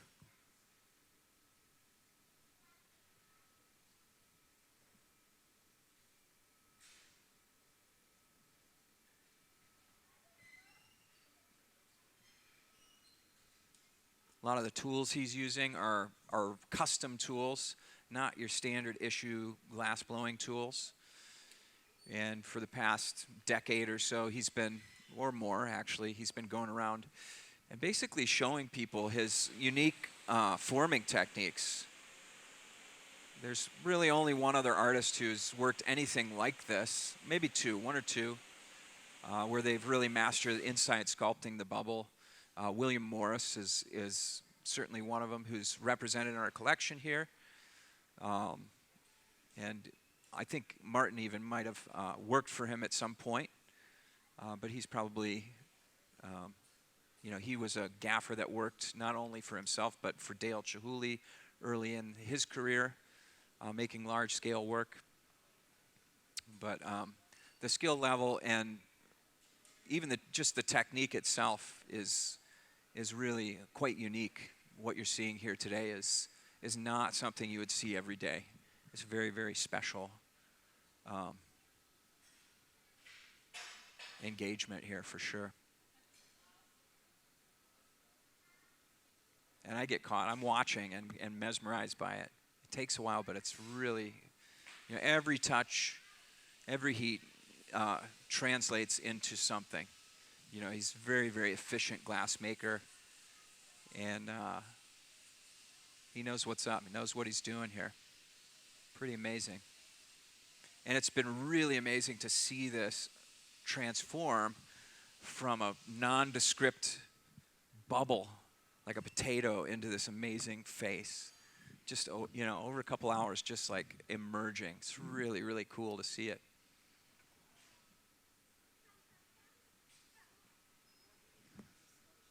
Say again? What will become of the sculpture? I don't know. I'm not sure. I don't know. Do you know what will become of this sculpture, Martin? What happens to this sculpture if it turns out? He takes it home, puts it on the mantle. Yep. It might end up in an exhibition or at a museum or, in an important collection somewhere. But the artists get to take, when we have guest artists here, they're making work for their own body of work, for their own portfolio, for themselves, and for their careers. That's really what we're doing here, is putting it in front of our guests so they can really see what it takes, to make something like this. It takes a team of 1, 2, 3, 4, 5, 6, 6 people plus the artist, and days and days of work, It's pretty exciting to see it all coming together right here in the amphitheater.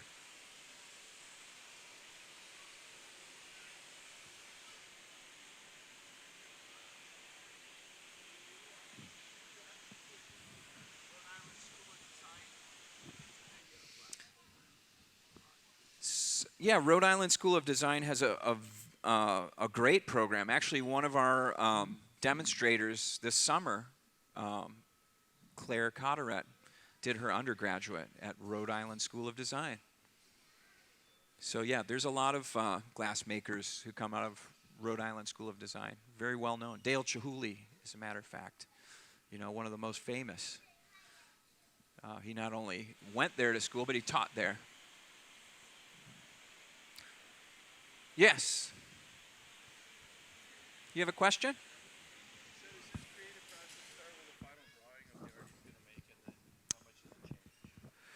So does this, I'm not exactly sure. I'm not sure. I think Martin is at a point where I don't think he needs to make drawings. He gets it in his mind and he could go right to the glass. But I'm sure earlier in his career he did a lot of drawing. I'm not sure. I really don't want to disturb and ask him right now, but a lot of artists start with drawings. And usually in the glass studio, it's very wise to start with a drawing and plan it out. But Martin is experienced enough. He's been doing this for 30 years. And he looks too young for that, doesn't he? That's because he started when he was 13, right? So I don't know. I'm not sure.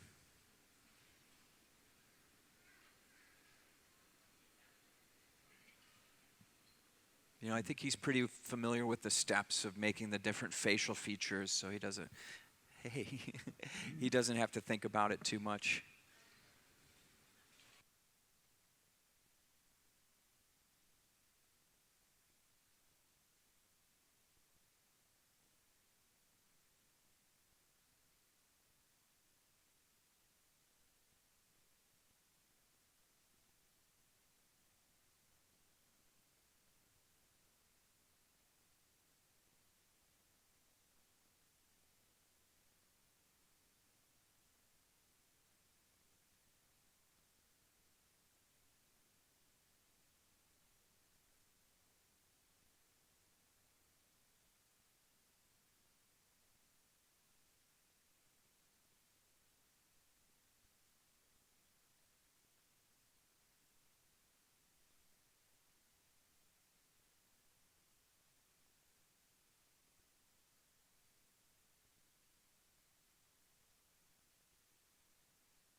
All right, so it looks like he's starting to constrict that a little bit up at the top. So I think we're going to see the head closing off here soon.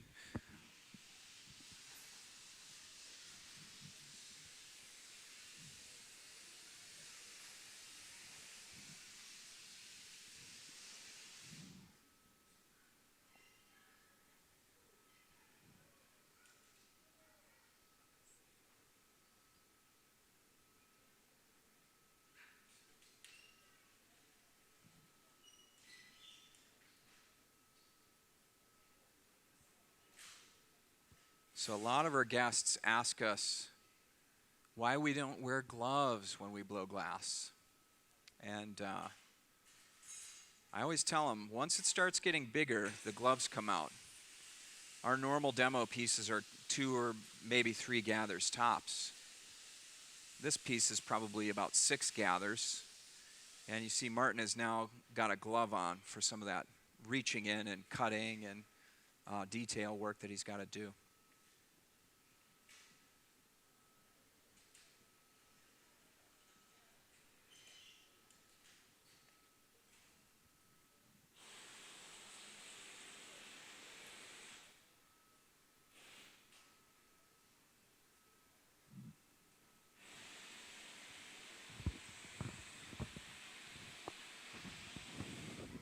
So he cinches the hole down.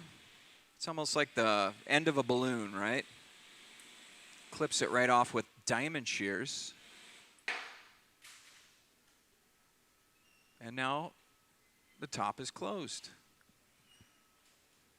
The suture is complete. Surgery is over. Now he's got to work. He's going to smooth that out, I'm guessing. So some more torch work.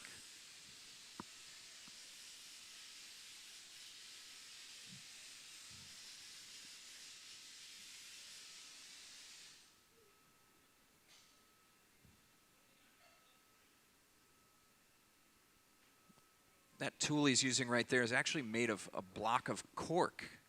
And we like to use cork when we're smoothing out the glass. When we can't rotate it, we're pushing in contours and things like that. The cork burns really slowly. It smolders away, and it's very soft and pliable, as we know. So you can push into the glass without scarring it. You can just get a nice little contour change. All right.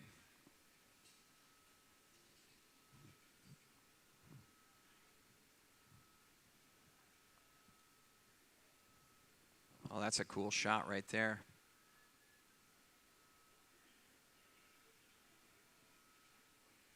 Just nailed the architecture of the face. Really pretty amazing.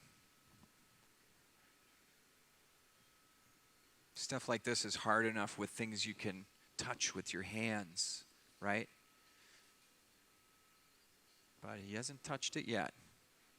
We don't touch the glass like this.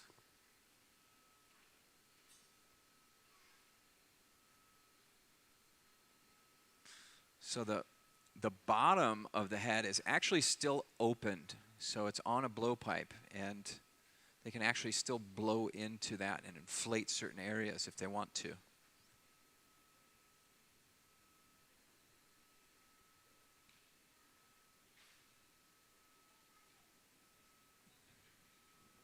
Absolutely incredible.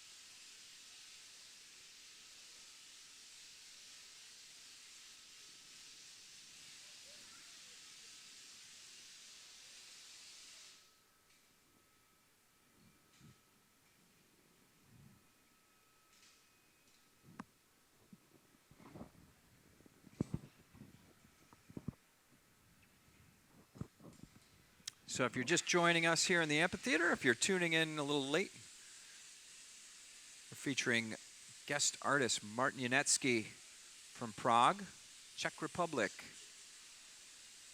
Martin's here in Corning teaching a workshop over the studio. It's an intensive workshop. He's got a couple of his assistants here from his workshop helping out. That's Ross Delano at the pipe right now. Got Tate and Gemma. We got some folks from our team. Aday's helping on the doors. Tom Ryder and Rob are here.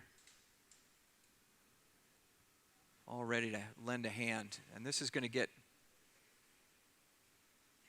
pretty intense here in just a little bit. Once this head is finished being sculpted, so once Martin finishes this part of the process, they're going to be adding some pretty big cones onto the head to form these radiating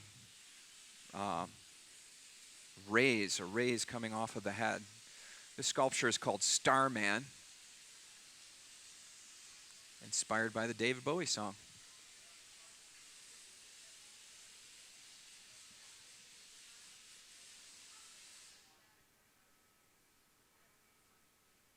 Wow.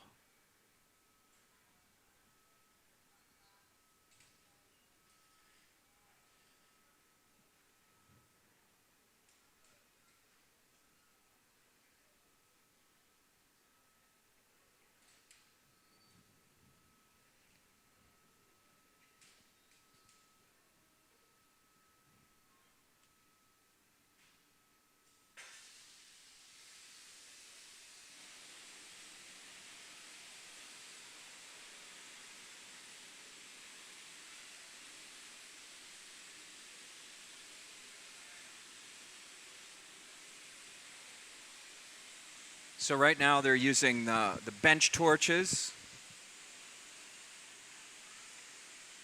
So those are not as hot as the oxypropane torch there. The bench torch, well, he was using both of them there. The bench torch uses Venturi air, so it draws air from around the burner to give it velocity, whereas the propane torch, the oxypropane torch, has oxygen as a propellant for the flame. So it gets much hotter. And so he uses the different torches for different procedures. So when they use that big fluffy torch or the bench torch, they're just putting some heat into the back end of the bubble, you know, the area that doesn't get as much heat from the furnace.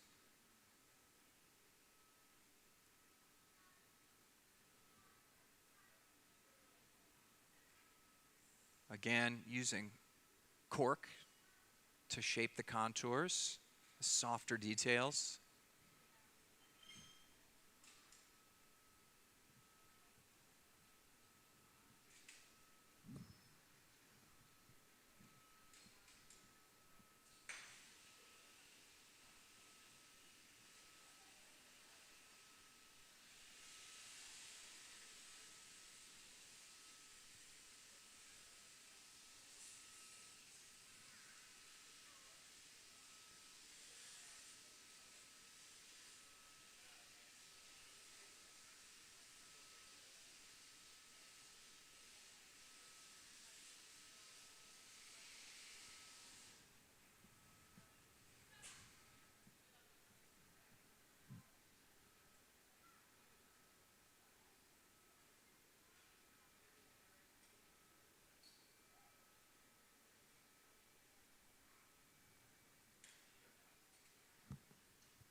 Does anybody have any questions here in the amphitheater or online that I can answer? No questions? Yes. Yes?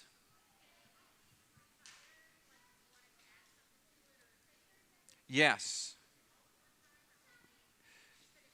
No, you know, most people don't do that. But Martin, actually this bubble was formed over at the studio. It was annealed, it was cooled down, and then he brought it over here yesterday, and we put it in another oven and brought it back up to 1,000 degrees over 24 hours. So yes, you can make a piece, anneal it, cool it down to room temperature, and then bring it back up to temperature very slowly and add things to it or add details, things like that. Yeah, great question.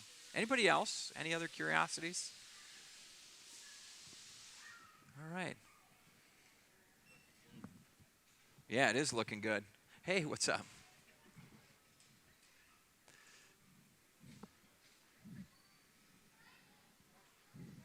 Question. All right, I'm going to come over there.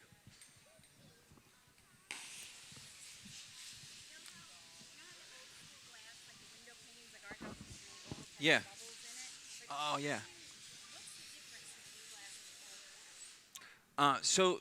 Okay, I had a question here in the amphitheater about why old glass is wavy and has bubbles in it, like old window panes. So old window panes were made by really old ones. They would make them by spinning out a plate of glass. It was called bullseye or rondelle.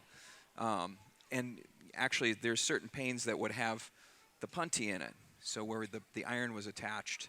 Sometimes they would use those as a decorative kind of thing in the window panes. And you notice a lot of older windows also are smaller panes. And those are from rondelles. So they would spin out big plates and then cut squares out of it. And you'd have irregularities in the bubble, like thick and thin areas and then cords going through it, so impurities in the glass. And then they moved on to making cylinder glass. So they would blow a big bubble in a cylinder shape, cut one side open, flop it open flat, and then anneal that. So that pane would be a blown glass. Nowadays, what happens in the way modern glass is made and why it's so perfect is that it flows out of the furnace onto a tin bath, a bath of molten tin, and that keeps it a perfect surface on the glass. So that's how modern glass is made. It's called float glass. So usually the bubbles are right out of the furnace. And you see them, they look like little dots. I don't think there's any bubbles in that glass. There might be small ones, but the bubbles, in our clear glass, right after we melt the glass, sometimes the next day there'll be some bubbles in it. And that's not really desirable.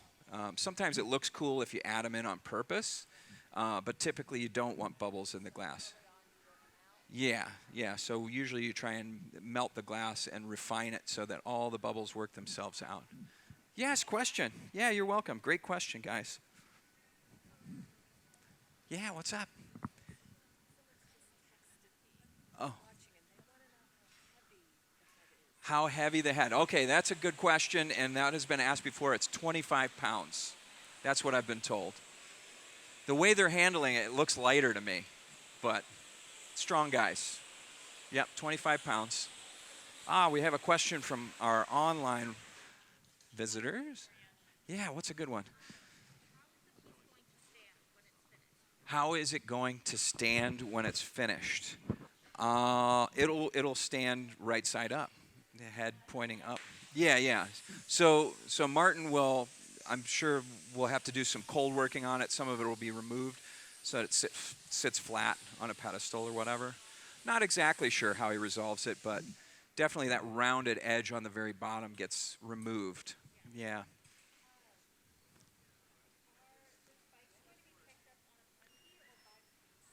Are the spikes going to be picked up on a punny or pulled out of the piece? No, so the spikes are already on punnies. There's 4 or 5 of them on punnies in our garage. So we have an idling oven that holds the glass at 1,000 degrees. So he made the spikes or the cones earlier, and then he brought them up to temperature and then put them on punnies and he has them on the other side of our shop, sitting idle at 1,000 degrees, ready to go. So they're actually, Tate is over there getting them ready to apply to the main piece at this point. Yeah, around the top of the head, from what I understand. Yeah. Great questions, guys. Keep them coming.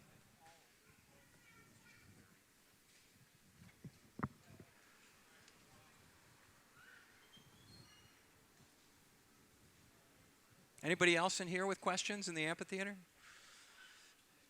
Your mom can answer your question. Yes, sir. Say again?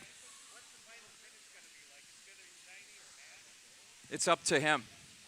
It's up to him. I mean, it'll be shiny when it comes off the pipe, but he may go back in and sandblast it or acid etch it or, put some kind of finish on it. I'm not exactly sure. It's up to the artist. And I don't want to bug him right now. Seems to be in it. So. But maybe a good question to ask after the demo. You can ask him. Great questions, guys. So they're really putting the heat back there in the punty. That blowpipe has a very, very thick head, and it pulls a lot of heat out of the glass. So they need to pump that heat back in there with those torches to keep things nice and stable all the way through. If it gets too cold, some of the glass will start spalling off the iron, and then the piece might fall to the floor. So we don't want that to happen. So that's what they're really putting the heat in the punty, in the iron.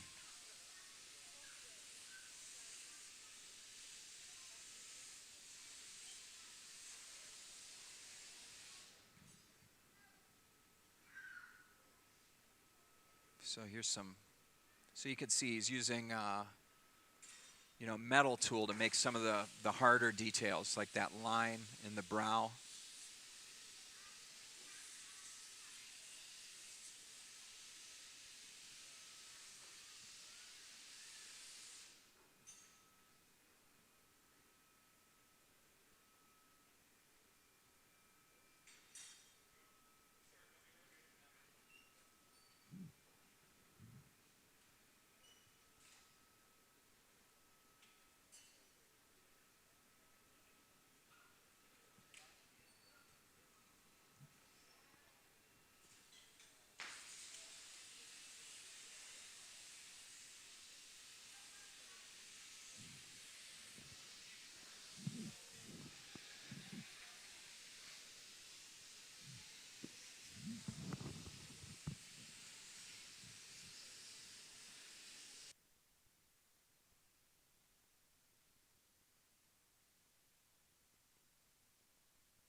All right.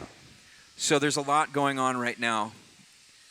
Tate is over here. He's got the first cone that is going to be applied, and he's getting that hot. And meanwhile, Martin's going back in. He's drilled a hole in the head with a tungsten rod.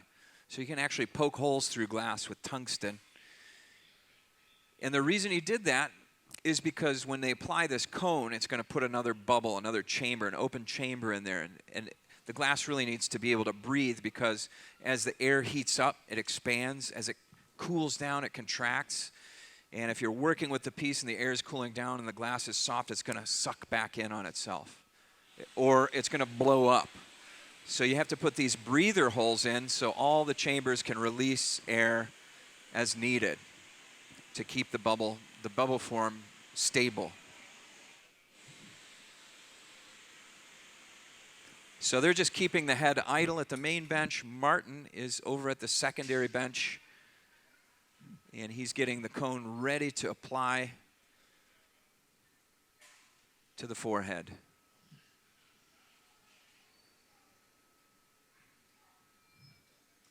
Here we go.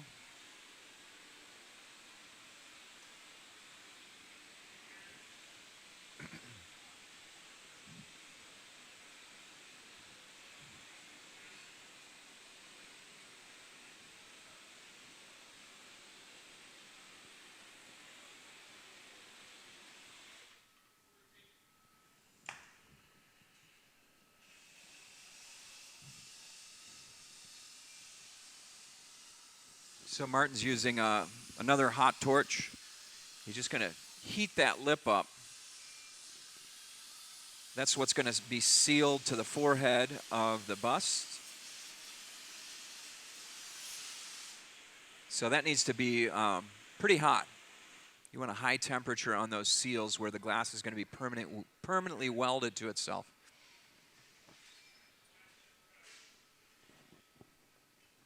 So this is a key move. Tate's coming over.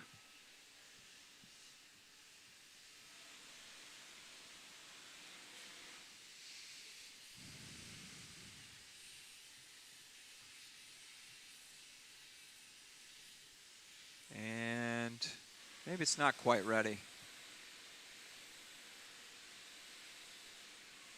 So everything has to be just the right timing and temperature here. Otherwise, you know, that piece, there we go. The piece might not stick on there forever, might have some stress in it, but here we go. Here's the application.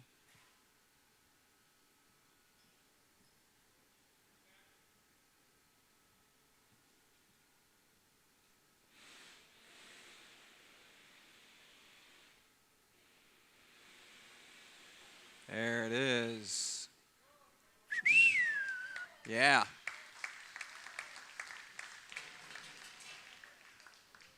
Whoa.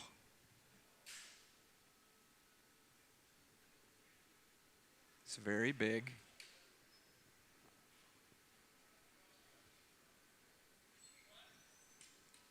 So they're definitely going to max out the reheater on this thing.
Everything's in motion all the time.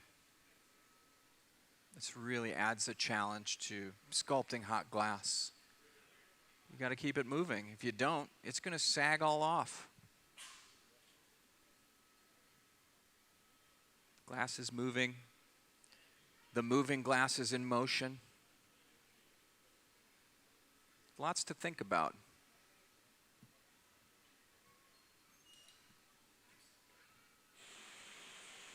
And every little angle or pitch you hold it at has an effect on the piece. Every touch.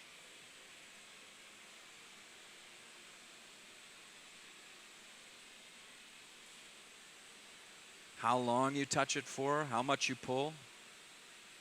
It all means something.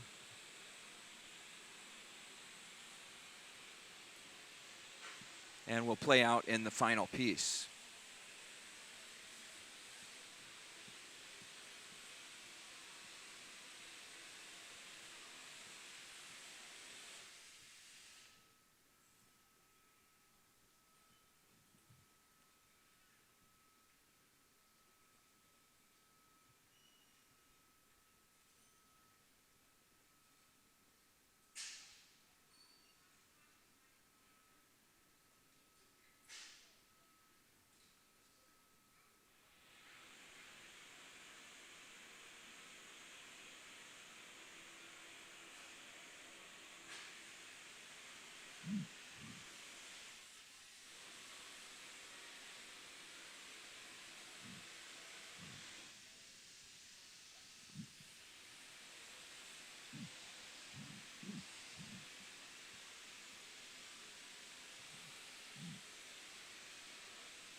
All right, so Tate he just got the nod from Martin to start warming up the next cone.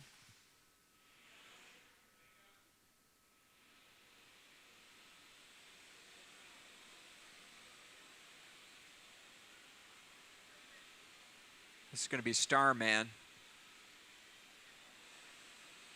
Right now it's like a rhinoceros man.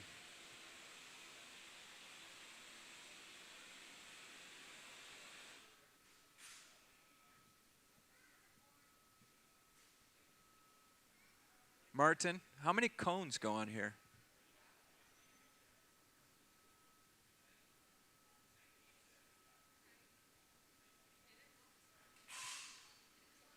So Martin's asked Tom to turn the glory hole down.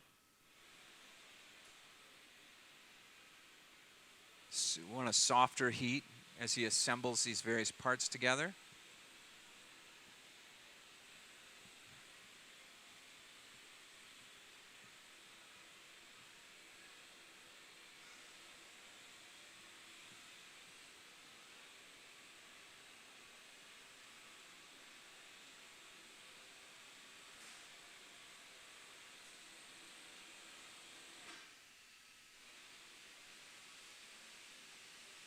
So you can see Gemma with the bench torch there, the fluffy torch. It has a fluffy flame. She's keeping all the extremities and the blowpipe torched and nice and hot, so none of those things break from overcooling.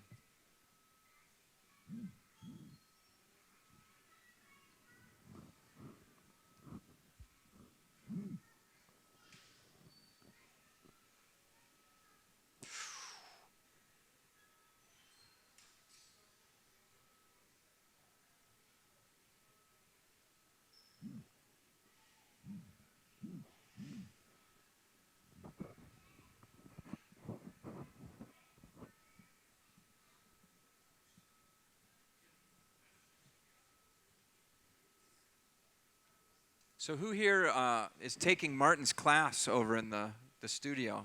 Show of hands, anybody? 1, 2, 3, 4. Anybody else? 5. You guys enjoying the class? I bet. Seeing all kinds of cool stuff, yeah.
So it looks like they already put the hole in, the breather hole for the next cone. It looks like it goes on the back of the head.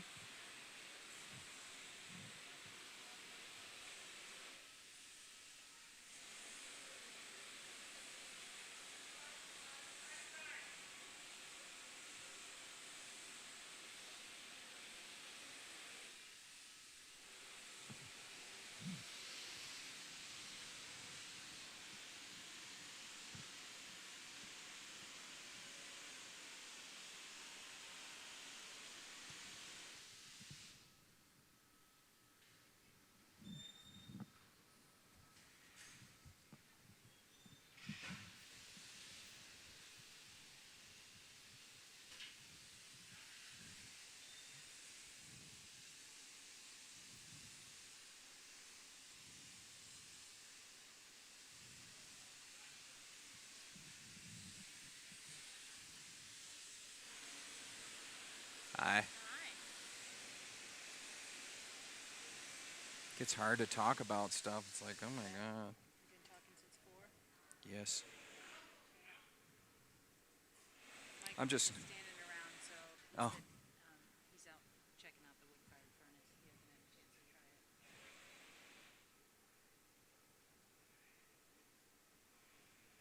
Hope that fits back in the hole.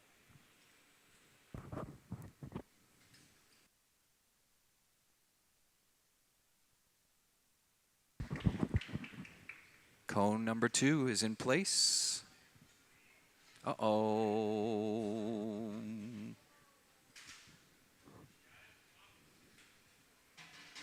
Going for the big doors. Just fits.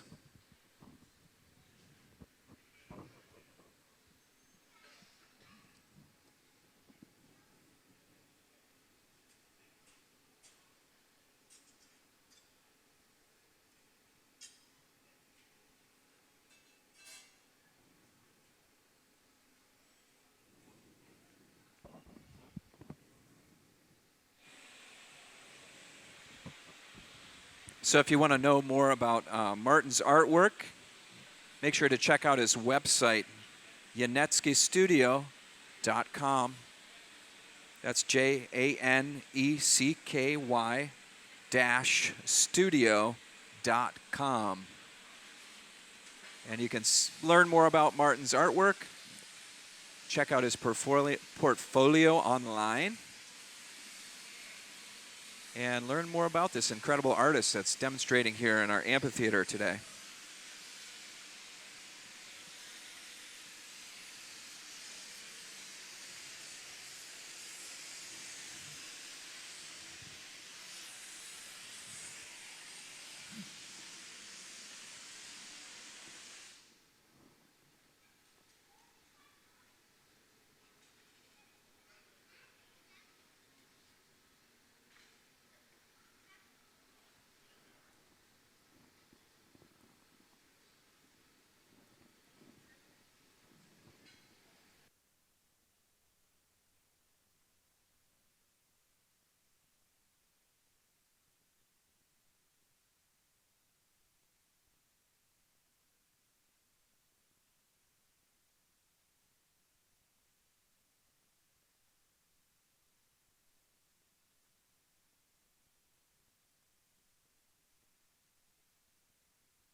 So again, he's using the cork paddles there as a way to kind of softly add shape, fix the cone shapes.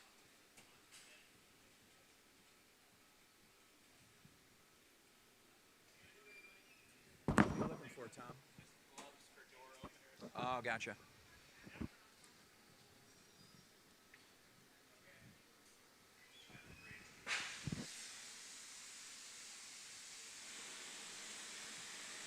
So Martin's going at it with the tungsten rod and a battery-powered drill. The friction for that will just go right through the glass. As long as it's hot, you get it orange hot, you can poke right through. It goes through the glass just like butter.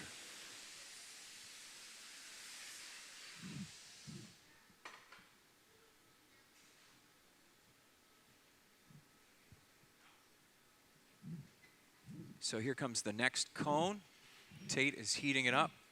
Martin's going to prep it to attach.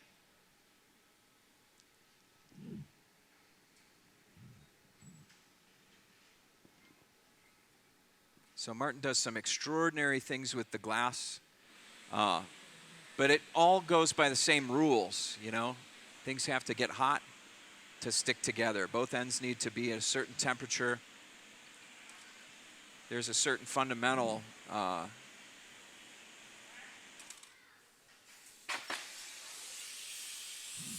to what's happening, too. The way they have to attach these things has to be just right.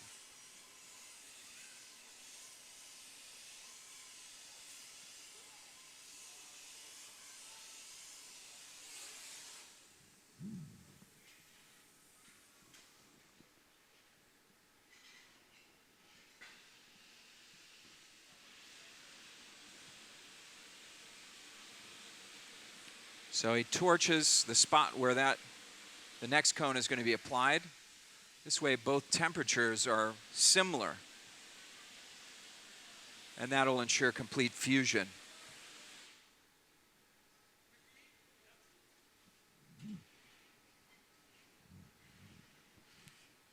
Timing has to be perfect.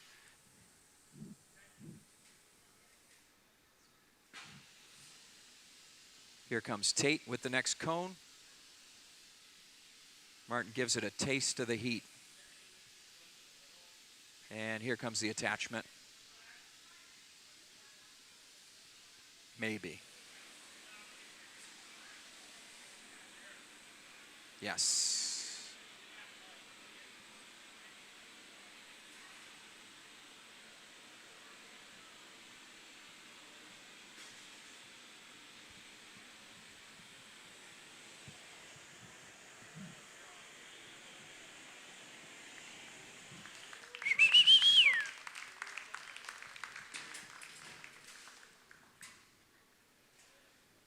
He's a star man. So I think there's one more cone to apply. So they'll get this one pointy. And then the final cone is applied.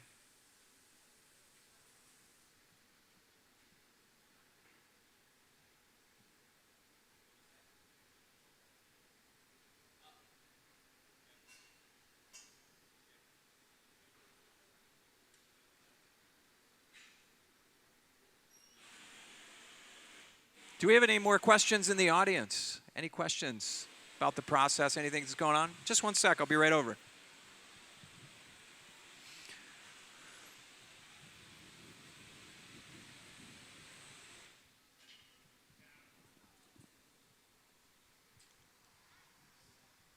What do you got? She has that big torch. Yep. She does it all the time at the base over here. Yes. So how come that that doesn't fall off? It makes the whole thing fall off. Well, okay, so they're putting a torch on the iron. They're putting the torch there on the metal part, you know, where the glass that's holding onto the piece is, because if it gets too cold, it actually will fall off. So it has to be just over 1,000 degrees probably about 1200 degrees, because the steel from the blowpipe is pulling a lot of the heat out of the glass, so they have to feed more heat in. And when they go in here into this furnace, you know, that's the furthest out. The deeper you go in that furnace hole, the hotter it is. So that part doesn't ever get deep in there. So you have to feed more heat using that torch. So it's a supplemental heat to keep it from breaking. If they get it too hot with the torch, yeah, it can wobble off of there. But, you know, they're maintaining just the right heat to keep it stable. Great question. Anybody else? Any other questions? Any questions online? No questions online? Are there any questions? Not right now. Okay.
I don't want to speak too soon, but this is a pretty amazing piece. I don't know if the folks online can really get a sense of the scale of this piece. It's definitely, I mean, it's larger than life size, but it is maxing out our 36-inch diameter glory hole. It's pretty neat.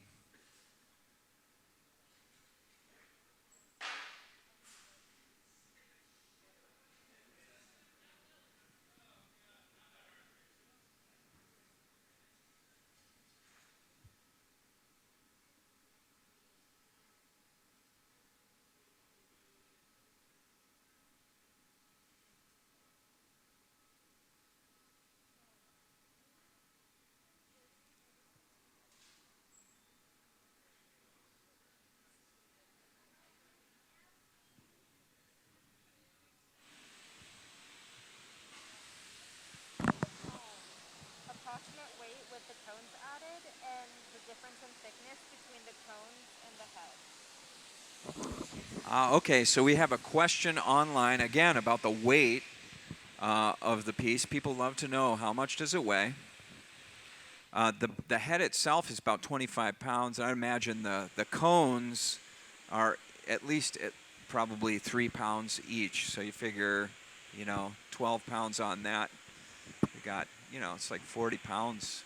It's pretty heavy once it's, I think they're going to put one more cone on. So. Are the cones thicker than the head or thinner? So, yeah, I think they're all about the same thickness. The cones look like maybe they're about a half-inch thickness, and I think the head's about the same. Yeah. Thank you. Yeah.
want to suit up to catch this one?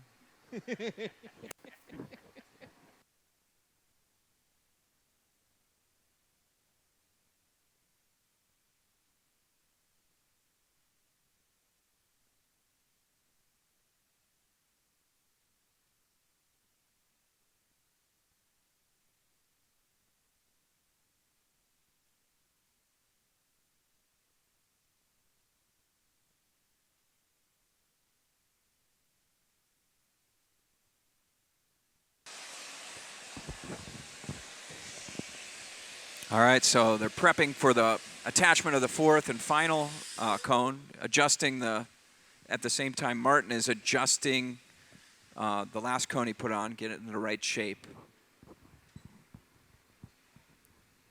Tate is at the secondary bench, heating up the next one.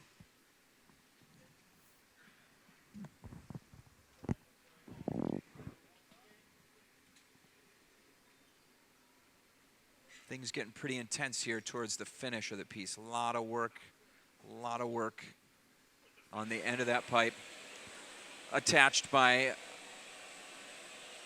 a 2.5-inch connection.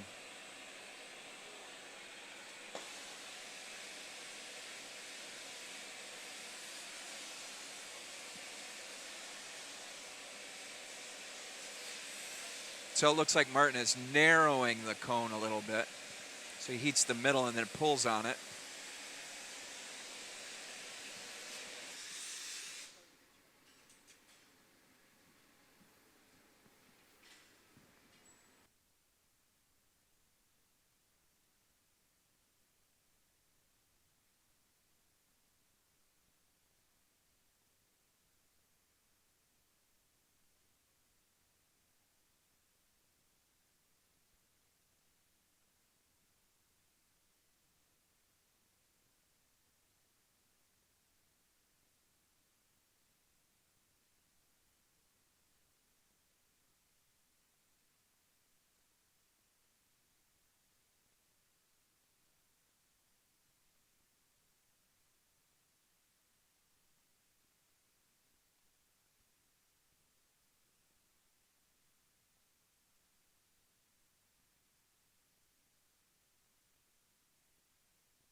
All right, so another breather hole. Again, this is so that the hollow areas in each bubble have a chance to expel the air. As the air expands from heating, as it contracts from cooling down, it doesn't distort the bubble.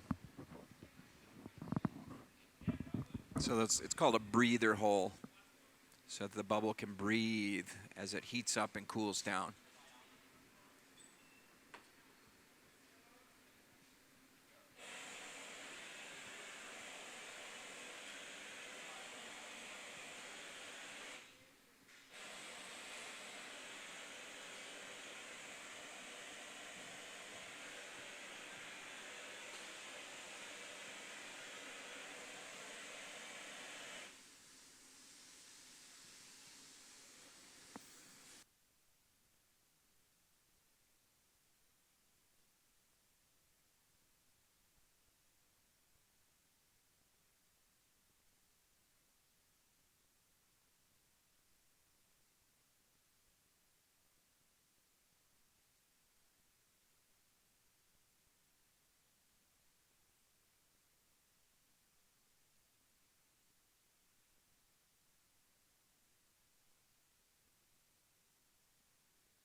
Here comes the fourth cone. Starman is taking shape. Yeah.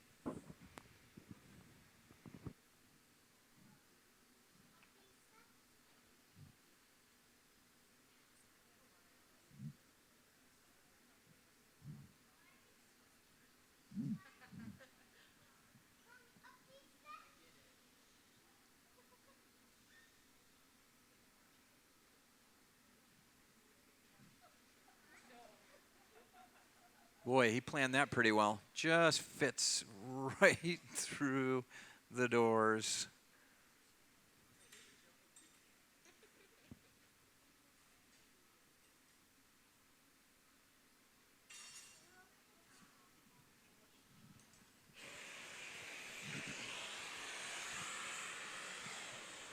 Hey.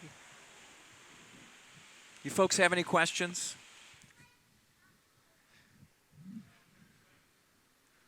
I have a hard time knowing what to say. As a glass blower, I'm in awe seeing things like this. This is a really, really special engagement, special demonstration, not something you see in glass blowing every day. A lot of skill here, incredible creativity.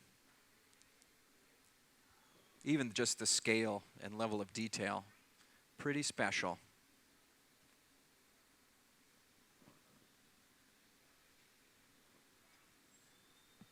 Yeah.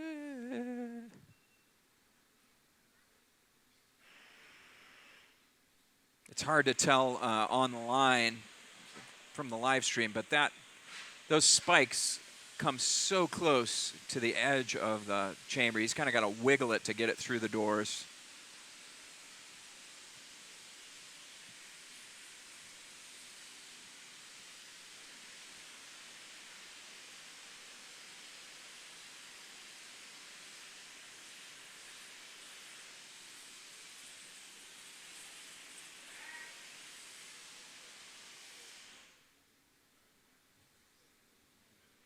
So again, we're at the point where all of the heating done in the furnace is simply to maintain a temperature over 1,000 degrees.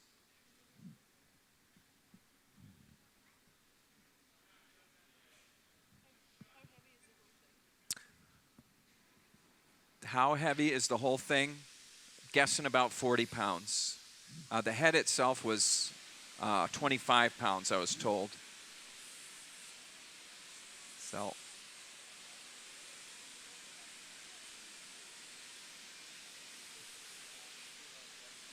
That's the most common question today so far. It looks pretty heavy. Actually, they're handling it really well. It looks lightweight the way Ross is lifting.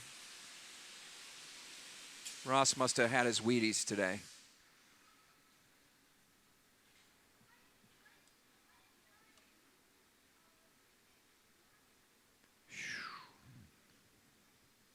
Amazing.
So we had a question about the collective years of experience here.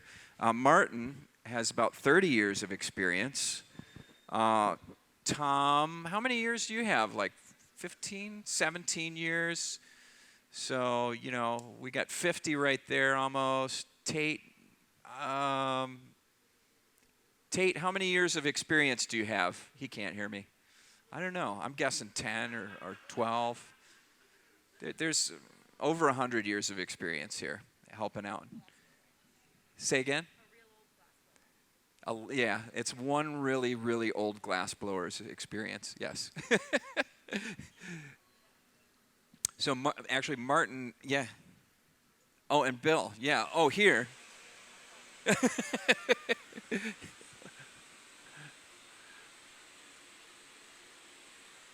Yeah. Martin started when he was 13 years old. He began blowing glass at the furnace. So, you know, he grew up around this stuff. His family owned a glass factory, and that's where he started making glass in the Czech Republic. He now has a studio in Prague where he makes his artwork. He used to do a lot more traveling. Now he's got a place where he can hang his hat.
So a couple things are happening at this stage. You know, they're just maintaining the heat.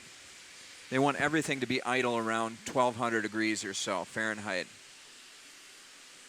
And also Martin is spot heating the areas he wants to change the shape using the oxypropane torch, that mid-range torch.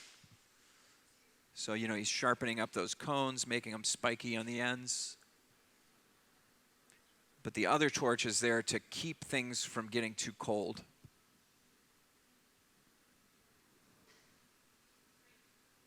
This is obviously the most critical stage of the piece. All the work is here combined, attached at a point no larger than 2.5 inches. Maybe it's 3 inches.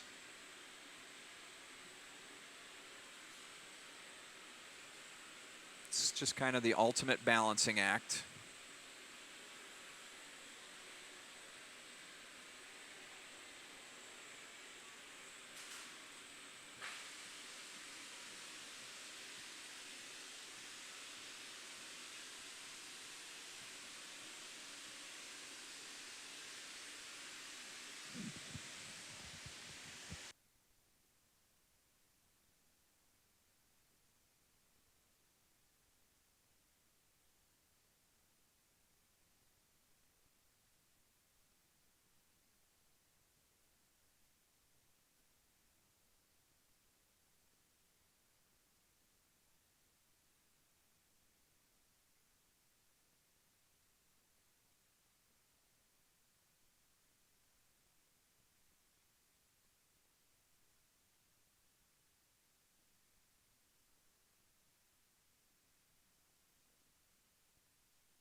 For those of you that in the amphitheater, just so you know, the galleries are now closed upstairs. So if you need to leave, you're going to come out down the lower exit this way. And you know, once the demo's finished, once the live stream is complete, you'll be exiting down on the lower level.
So they're starting to gear up for the finish, the break off.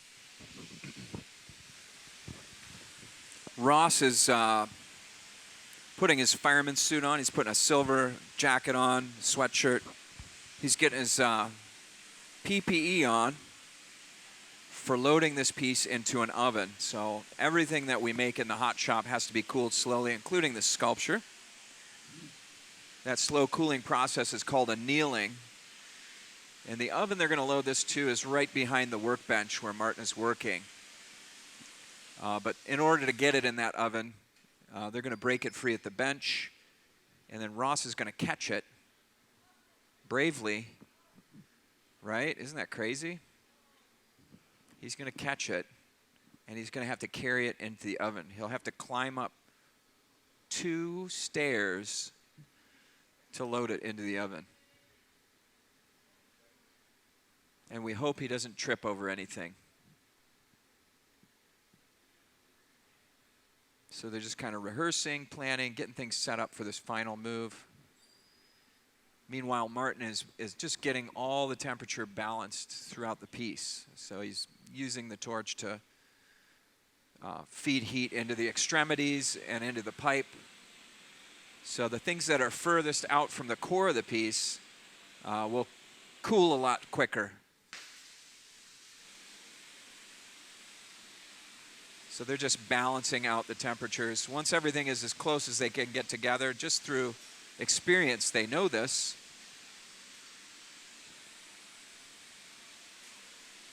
Martin will put some water at the, well, I'm not sure how he breaks it off. We'll find out.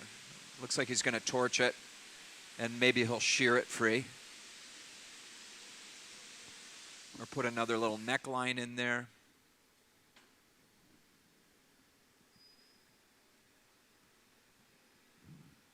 And Ross is ready. He's got all his gear on. He's ready to catch the piece.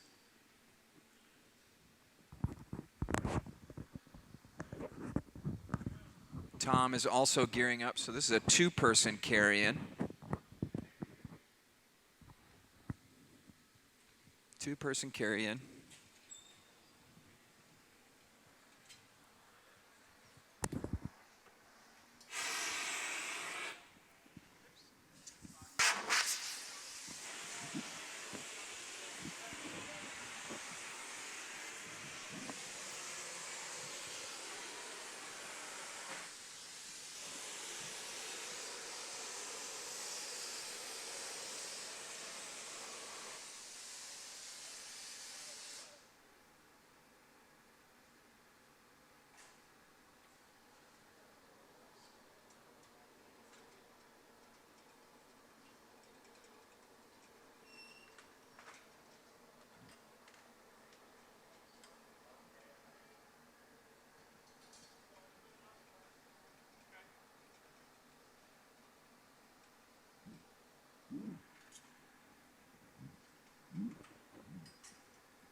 And this appears to be the final reheat.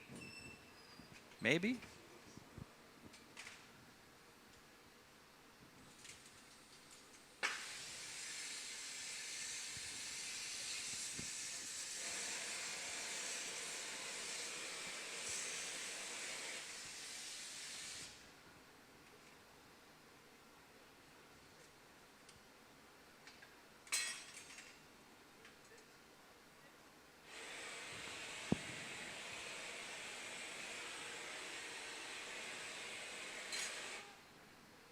And a little bit of water, sharp tap to the iron will break it free.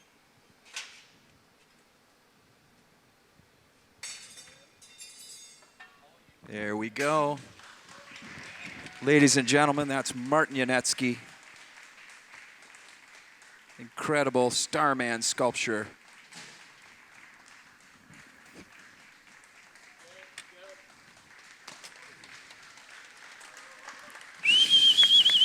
Amazing, amazing.